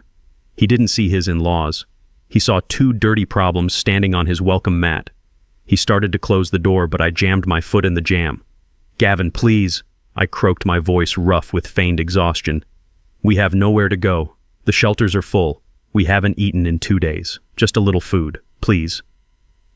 Gavin looked past me, scanning the street to see if anyone was watching. The street was empty. He looked back at us, a cruel glint entering his eyes. He didn't invite us in. He didn't call Nia. He leaned against the doorframe and took a sip of his wine. "You are hungry, Luther?" he asked, his voice dripping with amusement. "You want a handout. After you humiliated me at the auction, after you ran away like a coward, you come crawling back to my door begging for scraps." I lowered my head, letting my shoulders slump. "I am sorry, Gavin," I whispered. "I was confused. I just want to rest. Please help us." He stared at us for a moment, calculating. Then he smiled. It was a smile devoid of humanity. "Wait here," he said. He left the door open just a crack. I squeezed Viola's hand. She was trembling with rage, not cold, but she held her position. We were actors on a stage, and we had to hit our marks. Gavin returned a minute later. He wasn't carrying plates. He wasn't carrying the roast chicken. He was holding a plastic dog bowl. It was battered and chewed around the edges. Inside was a congealed lump of wet dog food mixed with what looked like old spaghetti noodles from the trash. He held it out to me like he was feeding a stray mutt. "Here," he said. "Buster didn't finish his dinner. It is high protein, good for the joints. Eat up, old man." I stared at the bowl. The smell was nauseating. I looked up at him, my eyes wide with feigned shock. "Gavin?" "This is dog food," I stammered. "It is food," Gavin snapped, his voice hardening. "You said you were hungry. Beggars cannot be choosers. Take it or starve." Behind him in the hallway, Nia appeared. She was wiping her hands on a dish towel. When she saw us huddled in the rain, when she saw her husband offering her parents dog food, she stopped dead. Her face went pale. "Gavin," she breathed a sound of pure horror. "What are you doing? That is Mom and Dad." Gavin didn't even turn around. "Shut up, Nia," he barked. "They chose this. They ran away. They made their bed. Now they can eat in it." Nia took a step forward, her eyes locked on the bowl in his hand. "Gavin, give them real food. Please, this is sick." Gavin spun on her, his face contorted with a sudden vicious anger. "Sick," he hissed. "You know what is sick, Nia. Being broke is sick. Living in fear of having your legs broken is sick. Your father has the cure. He has a $2 million house sitting there doing nothing while we drown. He wants to eat like a human being. He can pay for it. He turned back to me, thrusting the bowl into my chest. You want a hot meal, Luther? You want a bed? It is simple. I have the papers right here on the hall table. You sign the deed transfer tonight. You sign the house over to me. You do that and I will give you $100 cash. You can go buy yourself a steak and a motel room. You can buy all the medicine you want. I looked at Nia, waiting for her to scream, waiting for her to push him aside and drag us into the warmth, but she didn't. She stood there paralyzed. She looked at the dog food, then at her husband, and then she looked down at her feet. She was witnessing the ultimate degradation of her parents, and she was too terrified of her husband to stop it. She was broken. The structure had failed. I took the bowl. My hands were shaking, but not from palsy. I was shaking with the effort of not dropping the act and strangling him. I looked at the food, then up at Gavin. I cannot sign, I whispered. My hands shake too much. You saw the power of attorney. I cannot write my name. Gavin laughed. It was a dry, barking sound. Oh, don't worry about that, Luther. I don't need your hand to be steady. I just need your consent. I already mastered your signature. I froze. This was it, the payload. But I needed him to be specific. I needed him to say the words clearly for the record. What do you mean? I asked, playing the confused, senile old man. Gavin leaned in close, his breath smelling of wine and arrogance. He lowered his voice, but he spoke clearly, enunciating every syllable for my benefit. I mean, I forged it, you old fool. I forged your signature on the power of attorney. I forged it on the bank transfer requests. I have been signing your name better than you do for weeks. I just need you to touch the pen to the deed so Nia sees it, so she can say you did it willingly. You make a mark and I will fix the rest later, just like I fixed the others. He had admitted to forgery. He had admitted to fraud. And he had done it while taunting his victim. He straightened up, looking proud of his own criminality. So what is it going to be, Luther? The dog food or the pen? I looked at the bowl in my hands. I looked at my daughter, who was weeping silently in the hallway, a ghost in her own home. And then I looked directly into the third button of my trench coat. Behind that button was a high-definition lens. Inside the lining of the coat was a digital recorder transmitting the feed directly to a secure cloud server. Alistair was watching. The police were watching. The trap hadn't just snapped shut. It had crushed his neck. I dropped the bowl. It hit the porch with a wet slap, splattering dog food over Gavin's expensive Italian loafers. Oops, I said, my voice suddenly steady and strong, devoid of the tremor I had faked for days. I must have lost my grip. Gavin looked down at his shoes, his face turning purple. You senile piece of trash, he screamed, raising his hand as if to strike me. I didn't flinch. I stood up straight, expanding my chest to its full breadth, shedding the posture of the broken old man. I looked him in the eye with the cold, hard stare of a man who has stared down union bosses and corrupt inspectors for 40 years. Go ahead, Gavin, I said, my voice low and dangerous. Hit me. Add assault to the list. You have already confessed to forgery and fraud. Why not go for the trifecta?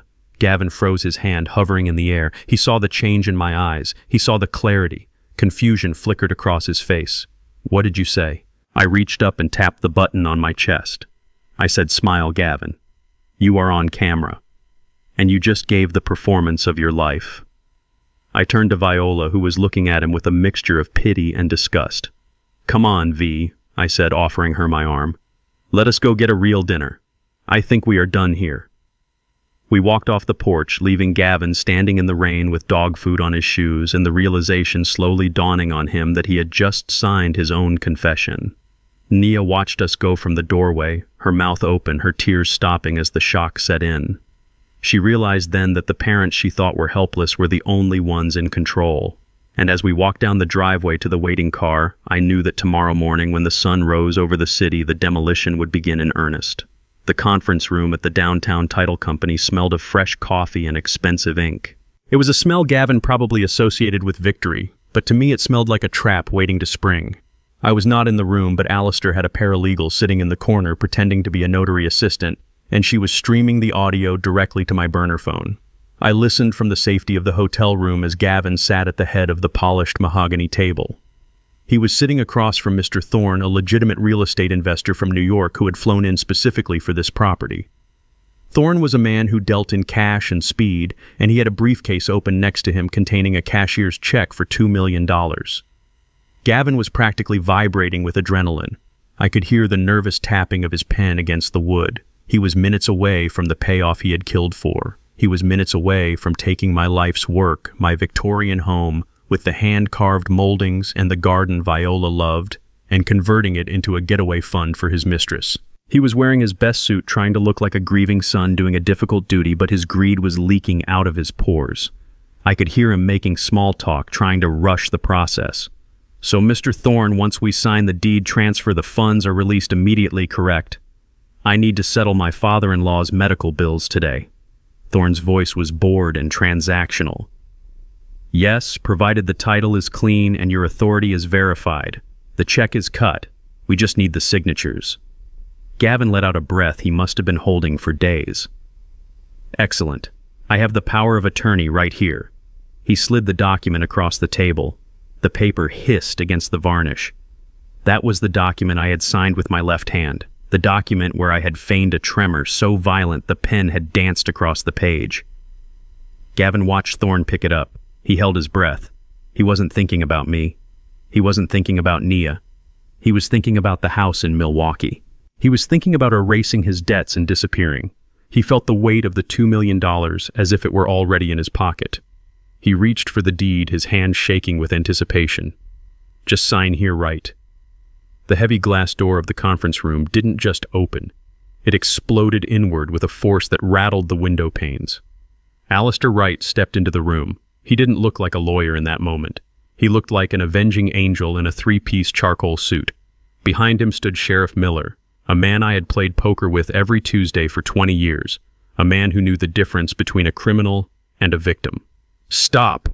Alistair boomed, his voice filling the room and silencing the hum of the air conditioner. Put the pen down. This transaction is fraudulent.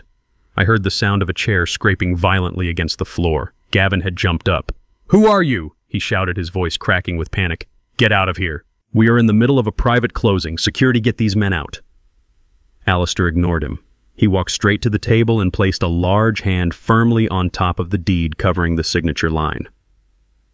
I am Alistair Wright, attorney for the Banks Family Trust, and you, Gavin, are attempting to sell property that does not belong to the man you claim to represent. Gavin laughed a high-pitched, hysterical sound. That is a lie. I have the power of attorney. Look at it. Luther signed it himself. He gave me control over all his assets. I am his legal guardian. Alistair smiled. I could hear the smile in his voice. It was cold and sharp like a scalpel. That document gives you control over Luther Banks's personal assets, Gavin. That is true. But this house hasn't belonged to Luther Banks for 5 years. The room went silent. I could hear Gavin's breathing, rapid and shallow. What are you talking about? Luther Banks transferred the deed of this property into an irrevocable trust. 5 years ago, Alistair explained, his voice calm and deadly. He is merely the tenant. The owner is the Banks Family Trust. And as the trustee, I did not authorize this sale. You are trying to sell a bridge you do not own, son. Gavin stammered, his bravado crumbling like wet drywall. No, that is impossible. He never told me about a trust. He signed the paper. He gave me the house. Alistair leaned in closer. The microphone picked up the rustle of his suit fabric. Luther didn't tell you a lot of things, Gavin. For instance, he didn't tell you that he is right-handed. Gavin fell silent. What? Alistair reached down and picked up the power of attorney document. He held it up for Mr. Thorne to see. Look at the signature, gentlemen. Look closely. Gavin stared at it. Thorne leaned in. I knew exactly what they were seeing. They were seeing the jagged, shaky scrawl of a left hand pretending to be infirm. But more importantly, they were seeing the letters LutherBunks. Bunks. Alistair read aloud, enunciating the vowel with savage clarity. Not Banks. Bunks. You tried to sell a $2 million property using a legal document signed by a fictitious person named Luther Bunks. Thorne stood up. The sound of his chair hitting the wall was loud and final. You brought me a forged document. He growled, his voice low and dangerous. You wasted my time with a forgery. Gavin started to hyperventilate. No, wait, it is a typo. He is old. He shook. It is just a mistake. I can fix it. I can get him to sign again. Alistair shook his head. It is not a typo, Gavin. It is a trap, and you walked right into it. That signature proves two things. First, that the document is void. Second, that you didn't even care enough to check the spelling of the name of the man you were robbing. It proves intent to defraud. Thorne snapped his briefcase shut. The locks clicked with a sound like a cell door closing. He grabbed the handle. I am done here. If you contact me again, I will have my legal team bury you. He stormed out of the room, leaving Gavin standing alone in the wreckage of his plan. Gavin looked at the sheriff, his eyes wild. Sheriff, listen to me. The old man tricked me. He is senile. He doesn't know what he is doing. Sheriff Miller stepped forward, his hand resting on his belt. He doesn't look senile to me, son. In fact, he looks like the smartest man in the room, and you look like a man who just tried to steal $2 million in front of a police officer. Gavin backed away until he hit the window. He looked down at the street below. He looked at the door. He looked at the empty table where the check used to be. The money was gone, the house was gone, the escape plan was gone. Panic, true primal panic, set in. He realized then that he wasn't the predator. He was the prey, and the walls were closing in fast. Gavin looked at the heavy glass door of the notary office, and I could see the animal panic rising in his eyes. He realized the walls were closing in. He realized the check for $2 million was never going to be cashed. He realized the house in Milwaukee was a fantasy that just evaporated into smoke. He looked at Alistair standing like a stone sentinel by the table. He looked at Sheriff Miller blocking the only exit. The fight-or-flight response kicked in and Gavin chose flight. He didn't think about his wife. He didn't think about his unborn child or his secret family. He thought only of his own skin. He lunged. He moved with a desperate, frantic energy, scrambling toward the door, his expensive Italian loafers slipping on the polished hardwood floor. He tried to shove past the sheriff, aiming for the gap between Miller and the doorframe. But Sheriff Miller was not a man to be moved. He had spent 30 years wrestling drunk drivers and breaking up bar fights. He simply shifted his weight, dropped his shoulder, and let Gavin run right into him. Gavin slammed into the sheriff like a bird hitting a patio door.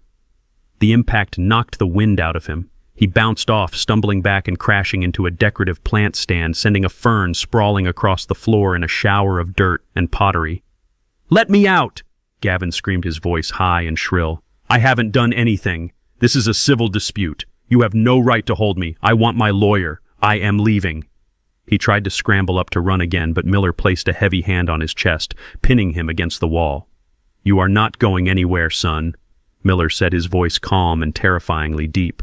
"The forgery is a civil matter, yes. We can argue about signatures all day, but I am not here for the house. I am here for the box." Gavin froze. His eyes darted around the room. "What box?" he stammered, feigning ignorance but sweating profusely. "I don't know what you are talking about." The sheriff reached into his jacket pocket. He didn't pull out a weapon. He pulled out a clear plastic evidence bag containing a high-resolution photograph. He held it up so Gavin could see it. It was a macro shot of a piece of clear packing tape. The lighting in the photo highlighted the ridges of a fingerprint trapped in the adhesive. "We analyzed the package sent to Luther Banks on Father's Day," Miller said. "The one with the serial number filed off the gun. The one with the kilo of cocaine. You were very careful with the outside of the box, Gavin. You wiped it down. You wore gloves when you addressed it, but you made a mistake.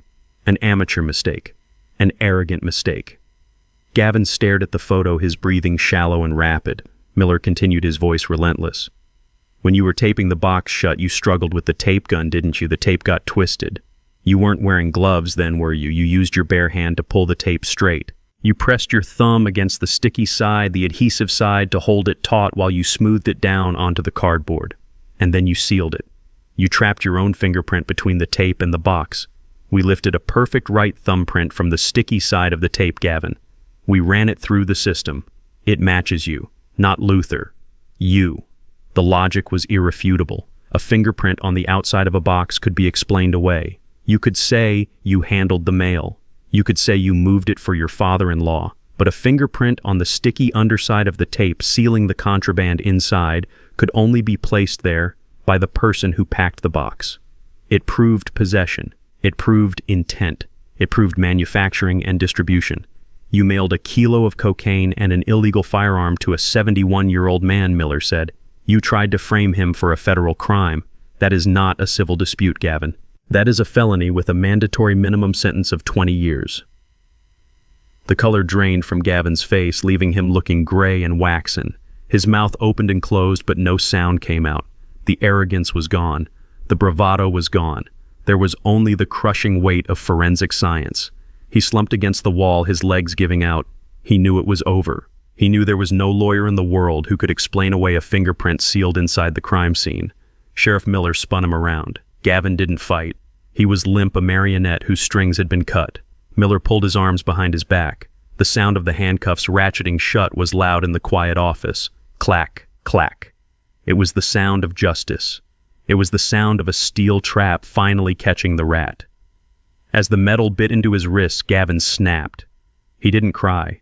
He didn't beg for forgiveness. He screamed. He threw his head back and howled, a sound of pure, impotent rage.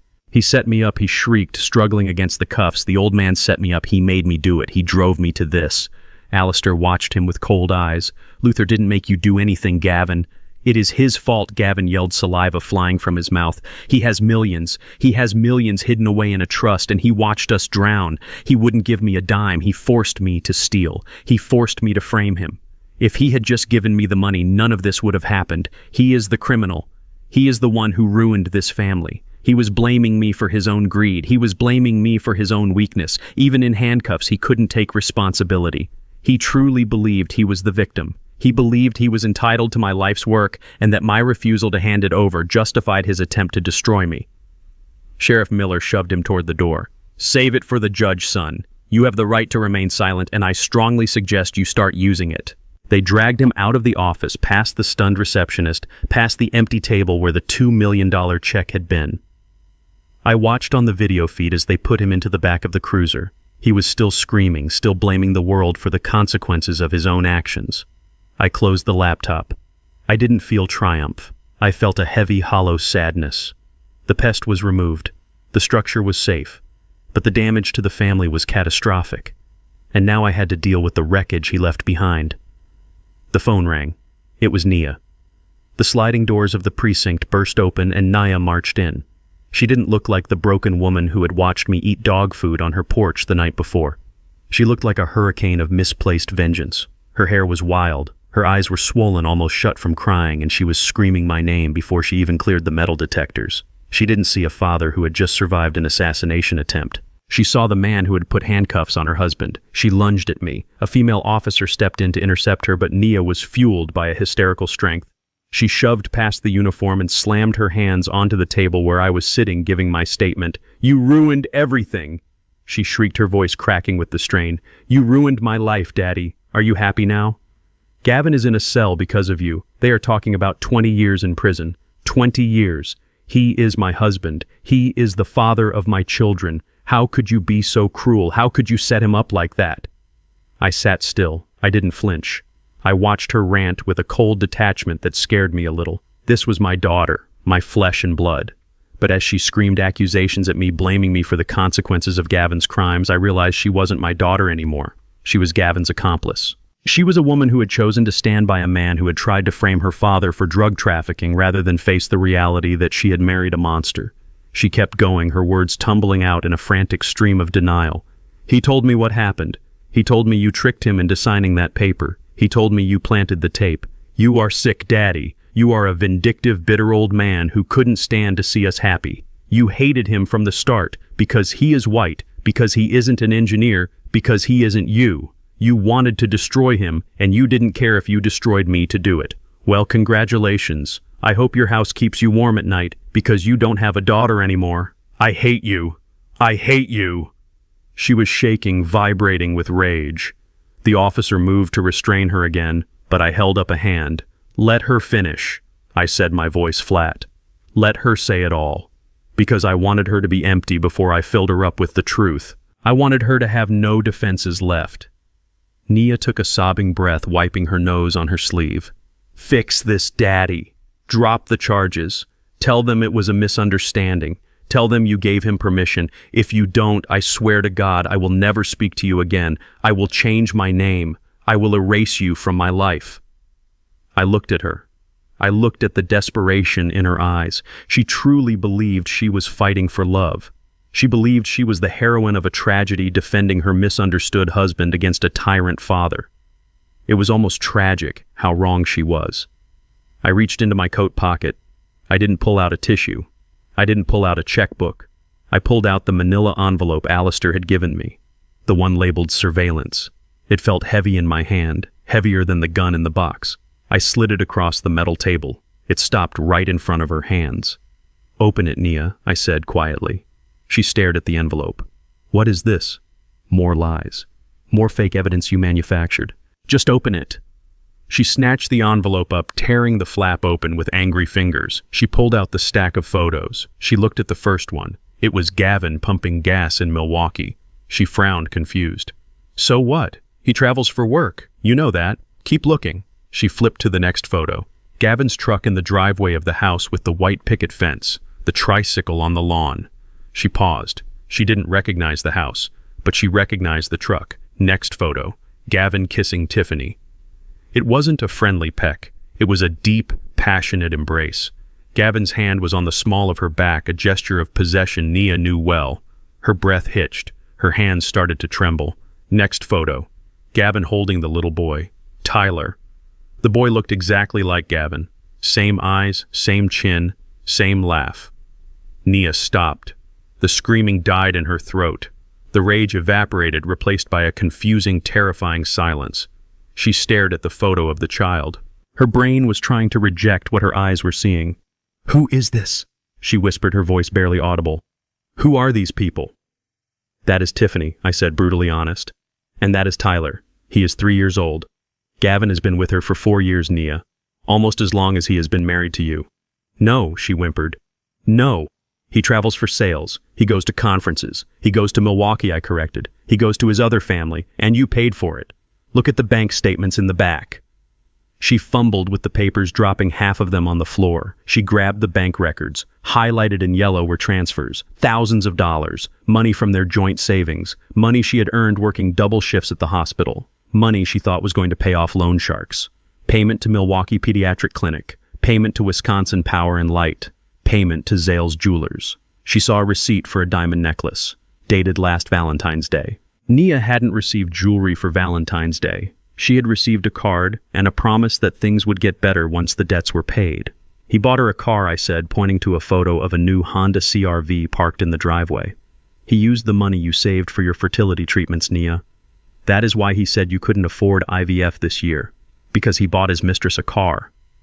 Nia made a sound like a wounded animal, a high, thin keen of agony. She dropped the papers. She sank into the chair opposite me, her legs giving out. The reality crashed down on her. There were no loan sharks. There were no dangerous men threatening to break his legs. There was just a second life funded by her sweat and my stolen retirement. She looked up at me and her eyes were hollow. "He was going to leave me," she whispered. I nodded. He was closing on a house with her next week, using the money from selling my house. He was going to take everything, Nia. He was going to leave you bankrupt and alone while he played happy family in Wisconsin. She looked at the photos scattered on the floor, the evidence of her foolishness. She had betrayed her father. She had watched her husband feed me dog food. She had begged me to go to prison, all for a man who was planning to discard her like a used wrapper. She covered her face with her hands and wailed. It wasn't the angry scream from before. It was the sound of a soul breaking. I lost everything, she sobbed into her palms. I lost my husband. I lost my money. I lost my dignity. And I lost you. I watched her cry. Part of me wanted to reach out and comfort her. Part of me wanted to be a father. But I stayed in my seat. I didn't touch her. She had made her choice. She had chosen Gavin over me time and time again. She had to feel the full weight of that choice. She had to sit in the wreckage she had helped create. "You didn't just lose me, Nia," I said, my voice hard. "You threw me away. And now you have to find your own way back." She looked at me, tears streaming down her face, mixing with the snot and the shame. "Daddy, help me, please." I don't know what to do. I stood up. I buttoned my coat. I gathered my papers, leaving the photos of Gavin's betrayal scattered on the table for her to keep. "You start by standing up," I said. "You start by telling the truth to the police. And then you start figuring out how to live without a man to define you, because I am done saving you." I walked out of the interrogation room, leaving her sitting there amidst the debris of her marriage. I didn't look back. I couldn't. If I looked back, I might have softened. And for Nia to survive this, she didn't need a soft father. She needed to hit rock bottom so hard that the impact would finally wake her up. The courtroom was packed tight, a theater of judgment where the air was thick with the scent of floor wax and anticipation. I sat in the front row directly behind the prosecutor, my hands folded over the head of my cane. I watched the back of Gavin's head. He had cut his hair short, trying to look like a Boy Scout, trying to look innocent. He wore a modest gray suit, likely paid for by a public defender or a loan he would never repay. When his lawyer stood up, I expected a defense based on technicalities. I expected them to argue about the chain of custody or the legality of the search. I did not expect them to set the entire courtroom on fire with a lie so audacious it made the judge blink. "Ladies and gentlemen of the jury," the defense attorney began, his voice dripping with a practiced sorrow. "You are looking at the wrong man. My client, Gavin, is not a mastermind. He is a victim of a manipulative, coercive, and abusive marriage. The real architect of this conspiracy, the person who bought the drugs, the person who devised the plan to frame her own father, is not sitting at the defense table. She is sitting right there in the witness waiting area. Her name is Nia Banks." A murmur rippled through the gallery like a wave. I stayed stone still. I watched Gavin. He had his head bowed, covering his face with his hands, pretending to weep. It was a performance designed to solicit pity. His lawyer continued painting a picture of Gavin as a henpecked, terrified husband forced into crime by a wife desperate for her inheritance. He claimed Nia had threatened to leave him, threatened to take the children, threatened to ruin him if he didn't help her speed up her father's demise. It was a masterful inversion of reality. He was taking his own sociopathic traits and projecting them onto the woman he had already destroyed. He was willing to send the mother of his children to prison for 20 years just to shave 5 years off his own sentence. I looked toward the side door where the witnesses waited. I knew Nia was listening. I knew she could hear her husband throwing her to the wolves. And I knew that for the first time in her life, my daughter was about to stop being a doormat and start being a Banks. When the prosecutor called Nia to the stand, she didn't walk like a victim. She walked like a woman who had nothing left to lose. She sat in the witness box and looked directly at Gavin. He refused to meet her eyes. He kept his gaze fixed on the table, a coward to the bitter end. The prosecutor asked her simply, "Who planned the delivery of the package to Luther Banks?" Nia took a breath. "It was Gavin," she said, her voice clear and ringing in the silent room. "He planned it all. I just wanted to ask my dad for money. I begged him to just ask. But Gavin said it was too slow. He said my father was too stubborn. He said we needed leverage." The defense attorney jumped up, objecting, screaming about hearsay, but the judge overruled him. Nia continued her testimony, turning into a demolition. She didn't just blame him, she buried him with details. She described the night Gavin came home with a black duffel bag. She described the smell of the raw cocaine, a chemical tang that clung to his clothes. She told the jury exactly where he bought the gun. "He drove to a mechanic shop on the south side off 95th Street, she said. "He met a man named Slider. I stayed in the car. I saw him hand over a stack of cash. He came back with the revolver wrapped in an oily rag. He spent 3 hours in the garage filing off the serial number with a Dremel tool. He laughed the whole time. He said it was poetic justice. He said he was going to use the old man's own tools to frame him." The jury was scribbling notes furiously. Gavin's lawyer looked pale, but Nia wasn't done. She turned to the jury and told them about the packaging. "He wanted it to look official," she said. "He stole the Department of Health labels from a dumpster behind the county office. He practiced the handwriting for hours, trying to make it look bureaucratic, but he couldn't hide his slant. He told me it was a Father's Day gift. He laughed when he sealed it. He said, 'Happy Father's Day. Old man, I got you a one-way ticket to a cell.' It was devastating. It was the truth delivered with the raw agony of a woman who realized she had been sleeping next to a monster." Gavin finally looked up. His face was red, twisted with hate. "You liar," he hissed loud enough for the front row to hear. "You helped me. You wanted the money too." The judge banged his gavel, threatening to gag the defendant, but the damage was done. His outburst only proved his volatility. But the defense wasn't dead yet. On cross-examination, Gavin's lawyer went for the throat. He attacked Nia's character. He brought up her debts. He brought up her knowledge of the plan. He painted her as a co-conspirator who was testifying only to save her own skin, which was partially true. He created doubt. He suggested that maybe, just maybe, they were both in on it equally, or that Nia was indeed the driving force. The jury looked conflicted. They saw a messy, toxic marriage, and they weren't sure who to believe. It was a, he said, she said scenario, and in a criminal trial, doubt is the best friend of the guilty. I knew this moment would come. I had prepared for it. I leaned forward and tapped the prosecutor on the shoulder. I handed him a small USB drive. It was the silver bullet. It was the evidence that would strip away any ambiguity about Gavin's character. Your Honor, the prosecutor said, standing up. The state has one final piece of rebuttal evidence. We would like to play a video recording taken by the victim Luther Banks on the night of the alleged financial coercion.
Gavin froze.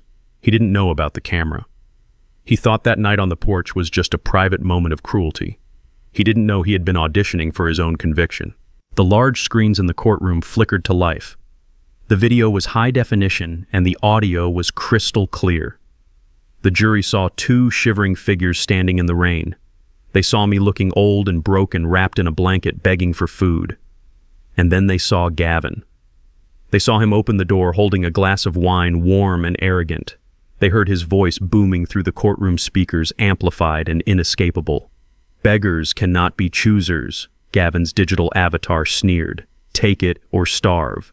The jury watched in horrified silence as Gavin walked away and returned with the dog bowl. They saw the congealed meat. They saw the old noodles. They saw him thrust it into the hands of his 71-year-old father-in-law. "Eat up, old man," Gavin said on the screen, his face twisted in a smirk of pure sadistic pleasure.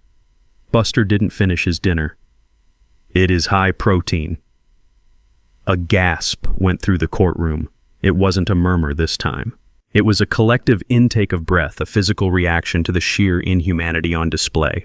One juror, a middle-aged woman, put her hand over her mouth. Another, a man in a blue work shirt, shook his head, looking at Gavin with naked disgust. The video continued. They heard Gavin bargaining. They heard him demand the signature. And then they heard the confession. "I forged your signature on the power of attorney. I forged it on the bank transfer requests. I have been signing your name better than you do for weeks." It was over. The video ended and the screen went black, but the image of that dog bowl was burned into everyone's retinas. The defense attorney didn't even stand up. He slumped in his chair, shuffling his papers, knowing there was no strategy in the world that could humanize a man who fed his elders dog food in the rain. Gavin looked at the jury. He saw their eyes. There was no doubt left. There was no confusion. There was only judgment. He looked at Nia, who was weeping silently in the gallery. He looked at me. I didn't smile. I didn't gloat.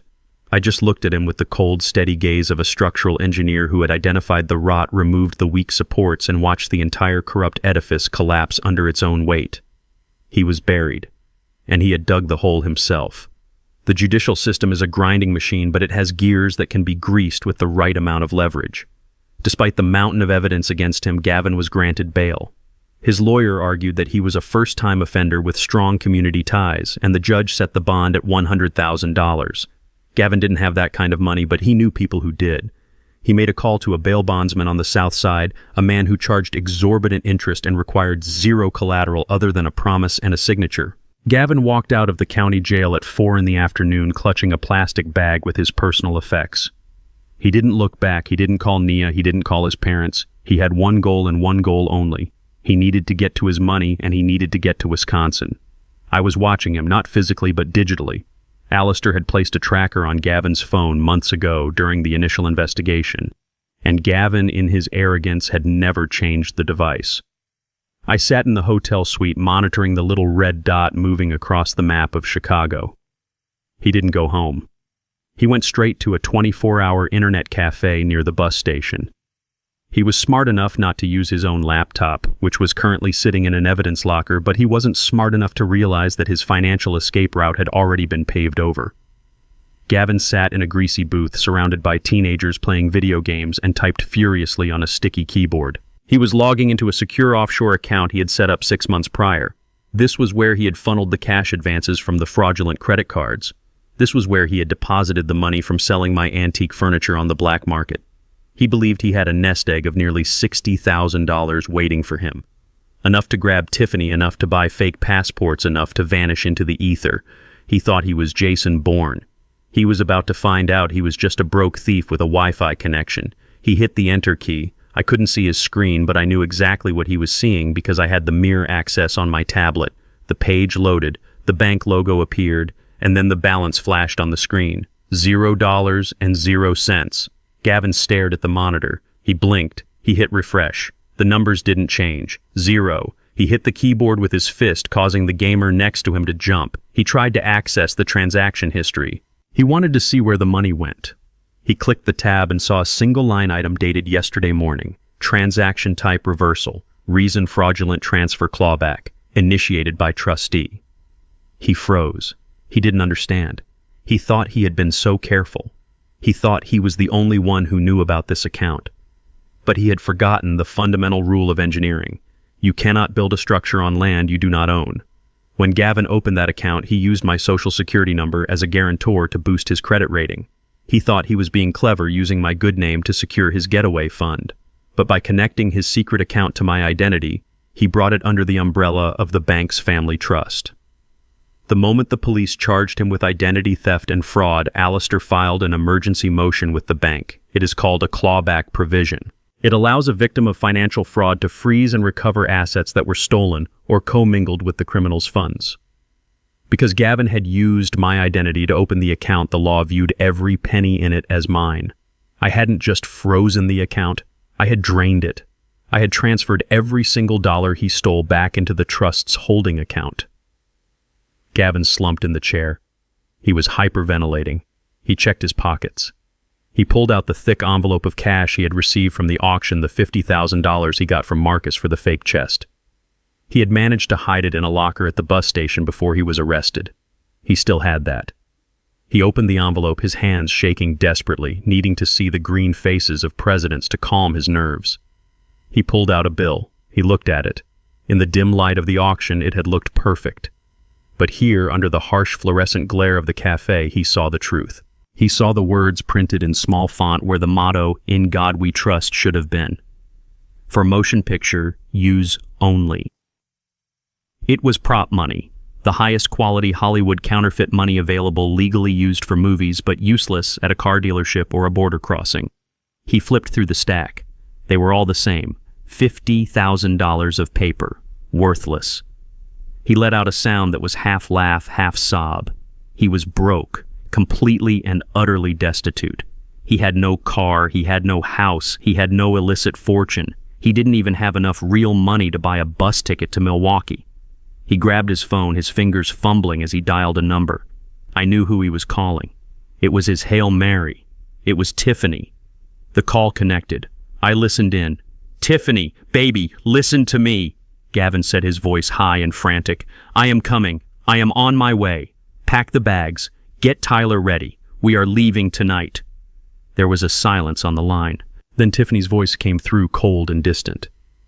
"Gavin, I saw the news. No, baby, that is all lies." Gavin pleaded. "The old man set me up. He is crazy. I explained this to you. I have the money. I have the cash. We can go buy the house. We can start over. Just come get me. I am at the bus station downtown." "You are lying," Gavin Tiffany said. "The police were here." Gavin stopped breathing. "What? Detectives from Chicago? They knocked on my door an hour ago. They showed me everything, Gavin. They showed me the credit cards you opened in your mother-in-law's name. They showed me the fake power of attorney. They told me you are facing 20 years for drug trafficking." "Baby, listen." "No, you listen," Tiffany snapped. "They told me about the money. They told me you are broke. They told me the down payment check for the house bounced this morning. You don't have any money, Gavin. You never did. That is not true. I can fix this." "It is over," Tiffany said. "I am not going to prison for you. I am not raising my son on the run with a broke con artist. I told the police everything, Gavin. I gave them your other phone. I gave them the laptop you left here. Don't call me again. If you come near me or Tyler, I will call the cops myself." The line went dead. Gavin lowered the phone slowly. He stared at the blank screen. His last lifeline had just been cut. He was alone in a city that wanted him in a cage. He stumbled out of the cafe into the cold night air. He started walking aimlessly. He couldn't go back to Nia. He couldn't go to Wisconsin. He checked his pockets. He had $12 in real cash. That was it. The fortune he had killed for the empire he had tried to steal was gone. And then his phone rang. He looked at it, hoping it was Tiffany calling back. It wasn't. It was a number he didn't recognize. He answered it, his hand trembling. "Hello, Mr. Banks," a deep voice growled. "This is Sal. From the bond agency." Gavin swallowed. "Yeah. Hi, Sal. I am looking at your file, Mr. Banks," Sal said. "And I am seeing some disturbing things. I am seeing that the collateral you put up for the bond, the house on Elm Street, is currently under a police seal for a fraud investigation. I am seeing that the co-signer on your loan your wife just called and revoked her signature." Gavin's knees almost gave out. "She cannot do that. She just did, Sal said, which means you are currently in violation of your bond agreement. I need you to come into the office right now with $100,000 in cash or a new co-signer. If you don't, I am revoking your bond. I need a little time, Gavin stammered. I can get the money. Just give me 24 hours. You have 1 hour, Sal said. And kid, I have guys on the street. If you try to run, if you try to leave the city, my guys will find you. And they don't carry badges. They carry baseball bats. We don't like losing money, Gavin. Be here in an hour. The call ended. Gavin stood on the street corner. To his left was the police station. To his right was the highway out of town. Behind him were the bounty hunters. He was trapped in a box of his own making. He looked at the prop money in his hand. He threw it into the gutter. The wind caught the fake bills, scattering them down the street like dry leaves. He wrapped his arms around himself, shivering violently. He had wanted to be rich. He had wanted to be powerful. Now he was just prey, and the night was full of predators. Desperation does strange things to a man who has spent his life believing he is smarter than everyone else. It strips away the veneer of civilization and leaves behind a raw, shivering animal. Gavin had 1 hour to find $100,000 or face the bond enforcement agents. He didn't have the money. He didn't have a friend left in the world. So he did what desperate, foolish men do. He walked into a 24-hour convenience store on the corner of 5th and Main. It wasn't a heist planned with the precision he had applied to destroying my life. It was a frantic impulse born of terror. I watched the security footage later with Alistair. It was pathetic. Gavin walked in his expensive suit, ruined by the rain, his eyes wild. He waited for a customer to leave, then approached the counter. He didn't have a weapon. He put his hand in his jacket pocket and pointed his finger, trying to simulate the barrel of a gun. He screamed at the clerk, a teenager earning minimum wage, to open the register. He demanded cash for a bus ticket. He wasn't asking for millions anymore. He was committing armed robbery for $40. The clerk didn't open the register. He pressed the silent alarm and stepped back. Gavin started to climb over the counter, screaming incoherently about Milwaukee and his wife. He never made it over. A delivery driver who was stocking shelves in the back aisle tackled him. It wasn't a fight. It was a collapse. Gavin hit the linoleum floor and simply gave up. He curled into a ball and wept. When the police arrived, they didn't find a mastermind. They found a broken man sobbing about how it wasn't fair. They found a man who had traded his freedom for a fantasy. The image of him being dragged out in handcuffs again, this time for a petty robbery, was the final nail in the coffin of his reputation. The businessman was dead. The convict was born. The sentencing hearing took place 3 months later. The courtroom was quiet, somber. There were no cameras this time, no sensational headlines. Just the dull, grinding machinery of justice. I sat in the back row. I needed to see it finished. I needed to inspect the final structural failure of Gavin's life. Gavin stood before the judge. He looked 10 years older. His hair was thinning, his skin gray from months in county lockup. He wore an orange jumpsuit that hung loosely on his frame. When the judge asked if he had anything to say, Gavin didn't rant. He didn't blame me. He didn't blame Nia. He just looked at the floor and mumbled, "I am sorry." But it was too late for apologies. The damage was done. The cracks were too deep to patch. The judge, a stern woman with glasses perched on the end of her nose, looked at the file. She listed the charges: attempted fraud, forgery, elder abuse, possession of a controlled substance with intent to distribute, attempted armed robbery. It was a laundry list of bad decisions and malice. She looked over her spectacles at Gavin. "Mr. Banks, you preyed on the vulnerable," she said, her voice echoing in the silent room. "You targeted a man who welcomed you into his family. You plotted to destroy his mind and steal his legacy. You used your wife, your children, and the legal system as weapons. You have shown a complete lack of moral character." Gavin flinched with every word. He looked small. "The court finds that you are a danger to society," the judge continued. "I am sentencing you to 15 years in the state penitentiary. There will be no possibility of parole. You will serve every day of this sentence." 15 years. The gavel banged down with a sound like a gunshot. Gavin's knees buckled. The bailiffs had to hold him up. He looked back at the gallery, searching for someone to save him. He looked for Naya, but she wasn't there. He looked for Tiffany, but she was long gone. He looked at me. Our eyes met for a brief second. I didn't smile. I didn't look away. I just nodded once. It was a message. It is over. You built this cage, Gavin. Now you have to live in it. They led him away, the chains rattling on his ankles. The door closed behind him and the room felt lighter, as if a heavy toxic fog had been lifted. I walked out of the courthouse into the bright afternoon sun. The air tasted sweet. I hailed a cab and went home. Not to a hotel, to my home, my house. The place I had built. That evening I was sitting on the porch swing watching the sunset when a car pulled up. It was an old beat-up sedan I didn't recognize. The door opened and Nia stepped out. She looked different. She had lost weight. She wasn't wearing her expensive clothes or her jewelry. She was wearing jeans and a simple t-shirt. She carried 2 suitcases and a look of utter defeat. She walked up the driveway slowly, dragging the bags. She stopped at the bottom of the porch steps. She didn't come up. She knew she hadn't earned the right to stand on the deck yet. She looked up at me, her eyes filled with tears. "Daddy," she whispered, "I have nowhere else to go. The bank took the house. The car was repossessed. I have debts, Daddy. So many debts. I cannot find a job. No one will hire me because of the trial. I am sleeping in my car." She paused, waiting for me to invite her in. She was waiting for the father who had always fixed everything. She was waiting for me to open my arms and say, "Come inside, baby girl, it will be okay." I looked at her. I saw my daughter. I saw the child I had raised. But I also saw the woman who had asked me to go to prison. I saw the woman who had stood by while her husband tried to bury me. I stood up. I walked to the railing. I didn't open the gate. I reached into my pocket and pulled out a white envelope. I walked down the steps and held it out to her. Nia reached for it, hope flaring in her eyes. "Is this money?" she asked. "Can I come home?" I shook my head. "This is not an invitation, Nia. This is a start. Inside that envelope is cash, enough for first and last month's rent on a studio apartment in the city.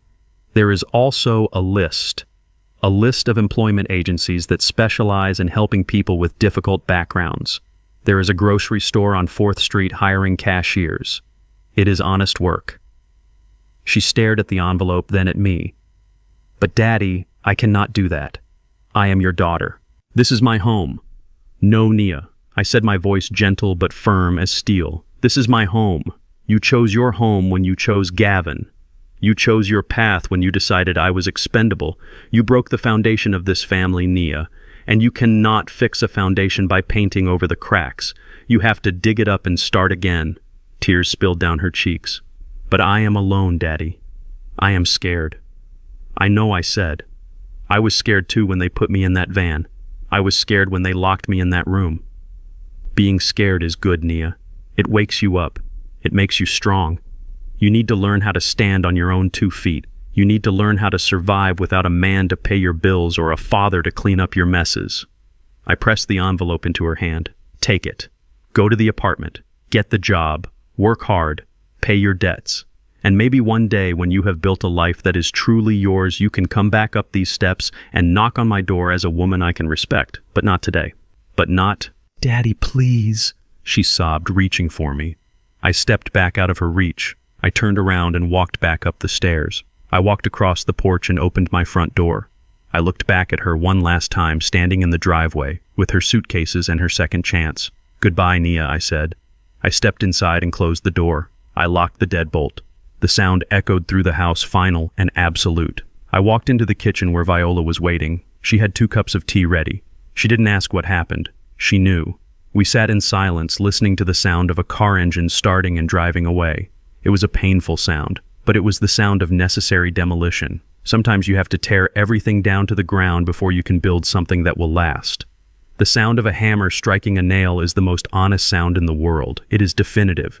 It is precise. It is the sound of something being built, or in my case, something being repaired. It has been exactly 1 year since the trial.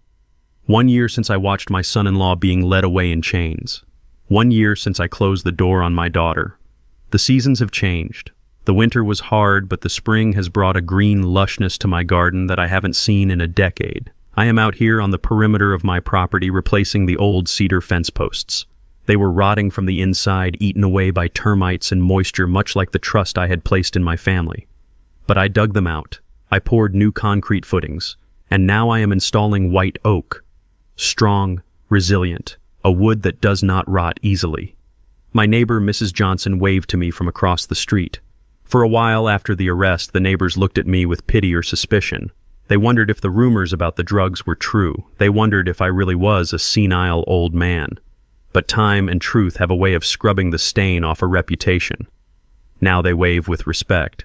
They see a man who stood his ground. They see a man who protected his home. I waved back my hand, gripping the hammer handle. It felt good to be Luther Banks the engineer again, not Luther Banks the victim.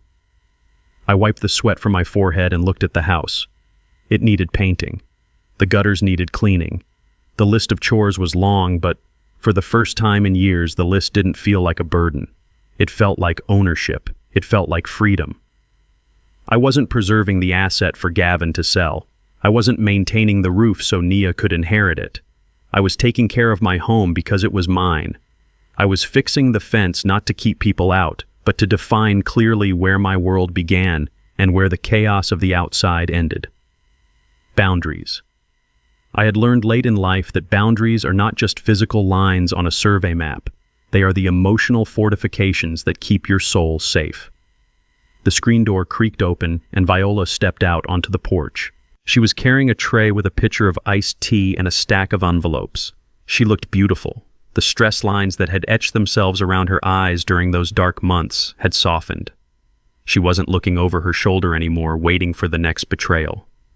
She walked down the steps, her movement fluid and light. She set the tray on the patio table and held up a blue envelope. Another one, she said, her voice filled with a quiet pride. This one is from Detroit. I walked over and sat down, picking up the glass of tea. The ice clinked against the crystal. Read it to me, I said. Viola opened the letter. It is from a man named Arthur, she read. He says his son tried to convince him he had dementia so he could take control of his pension fund. He says he saw your video online. He says he hired a lawyer instead of signing the papers. He kept his house Luther. He says thank you for showing him that he didn't have to be a victim just because he is 80 years old. She picked up another one. This one is from a woman in Atlanta. Her daughter was stealing her pain medication to sell. She confronted her. She kicked her out. She says she is lonely, but she is safe. I looked at the stack of mail. There were dozens of them. When I started the Banks Foundation for Elder Protection, I thought we might help a few people locally. I thought we would provide some legal advice, maybe refer a few cases to Dr. Montgomery. But the response was a tidal wave. It turned out that my story wasn't unique. It was an epidemic. All over the country, there were men and women who had worked their whole lives only to be preyed upon by the very children they had raised. They were silent because of shame. They were silent because they thought it was their duty to sacrifice. We gave them a voice, Viola said, placing her hand over mine. We gave them permission to fight back. I looked at her hand, the skin thin and papery, but the grip strong. We didn't just save ourselves, V, I said. We built a lighthouse, and now people can see the rocks before they crash. We sat there in silence for a moment, listening to the wind in the trees. I thought about the money Gavin had tried to steal. The millions in the trust. It was no longer just a number on a ledger. It was ammunition. We were using it to fund lawsuits against predatory guardians. We were using it to pay for emergency housing for seniors who had been evicted by their families. The money that was supposed to buy Gavin a Porsche and a life of leisure was now dismantling the very system he tried to exploit. It was the perfect poetic justice. Viola looked at me, her eyes searching my face. "Have you heard from her?" she asked softly. She didn't have to say the name. Nia. I nodded. She sent a letter to the P.O. box last week. She is still working at the grocery store. She is renting a small studio apartment on the south side. She says she is paying her own bills. She says she is sorry. Viola looked away toward the empty swing set in the backyard where Nia used to play when she was 5. "Do you believe her?" Viola asked. I took a sip of tea. "I believe she is sorry she got caught," I said. "I believe she is sorry her life is hard now. But repentance is not a feeling, Viola. Repentance is an action. It takes time. It takes years of consistent behavior to rebuild a foundation that has completely collapsed." "Will you answer her?" Viola asked. "Not yet," I replied. "Maybe not ever. She is learning how to be an adult for the first time in 35 years. If I step in now, if I rescue her, if I validate her pain, I am just handing her another crutch. She needs to walk on her own, even if she limps. I stood up and walked to the edge of the porch. I looked out at the world. The sun was beginning to set, casting long shadows across the lawn. I looked directly into the lens of my own life, analyzing the structure of my heart. They say that blood is thicker than water. They say that family is everything. They tell you that a father's love should be unconditional and endless. But they don't tell you about necrosis. They don't tell you that when a limb becomes infected, when the rot sets in deep and threatens to poison the rest of the body, you have a choice to make. You can keep the limb and die with it, or you can cut it off and live. It is the hardest thing a man can do to sever his own flesh and blood. It goes against every instinct of nature. But sometimes nature is cruel. Sometimes the people who share your DNA are the ones holding the knife. I am a father. I will always be a father. I still have the memories of the little girl who wanted me to read her bedtime stories. Those memories are safe, locked away in the vault of my mind, where Gavin and the adult Nia can never touch them. But the woman who tried to send me to prison, the woman who watched me eat dog food, she is not my daughter. She is a stranger who shares my last name. I picked up my hammer. I weighed it in my hand. It was heavy. It was real. I am Luther Banks. I am 72 years old. And I have learned that before I can be a father to anyone else, I have to be a father to myself. I have to protect the child inside me, the old man inside me, the spirit inside me. I have to build a wall that evil cannot breach. I walked back to the fence. I placed a new white oak board against the post. I pulled a nail from my pouch. I set it. I raised the hammer. And I brought it down. Bang. My journey taught me that the most dangerous betrayals often come from those we invite into our homes. We are raised to believe that parental love must be sacrificial, but there is a line where sacrifice becomes self-destruction.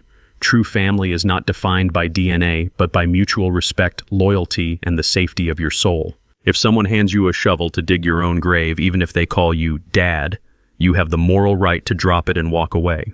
Protecting your peace isn't selfishness, it is necessary survival. You cannot keep others warm by setting your own dignity on fire. If you believe that respect should be the non-negotiable foundation of every family, hit that like button and subscribe to the channel. Let me know in the comments below, did I do the right thing by closing the door on Naya, or would you have given her another chance? I read every single one. See you in the next story.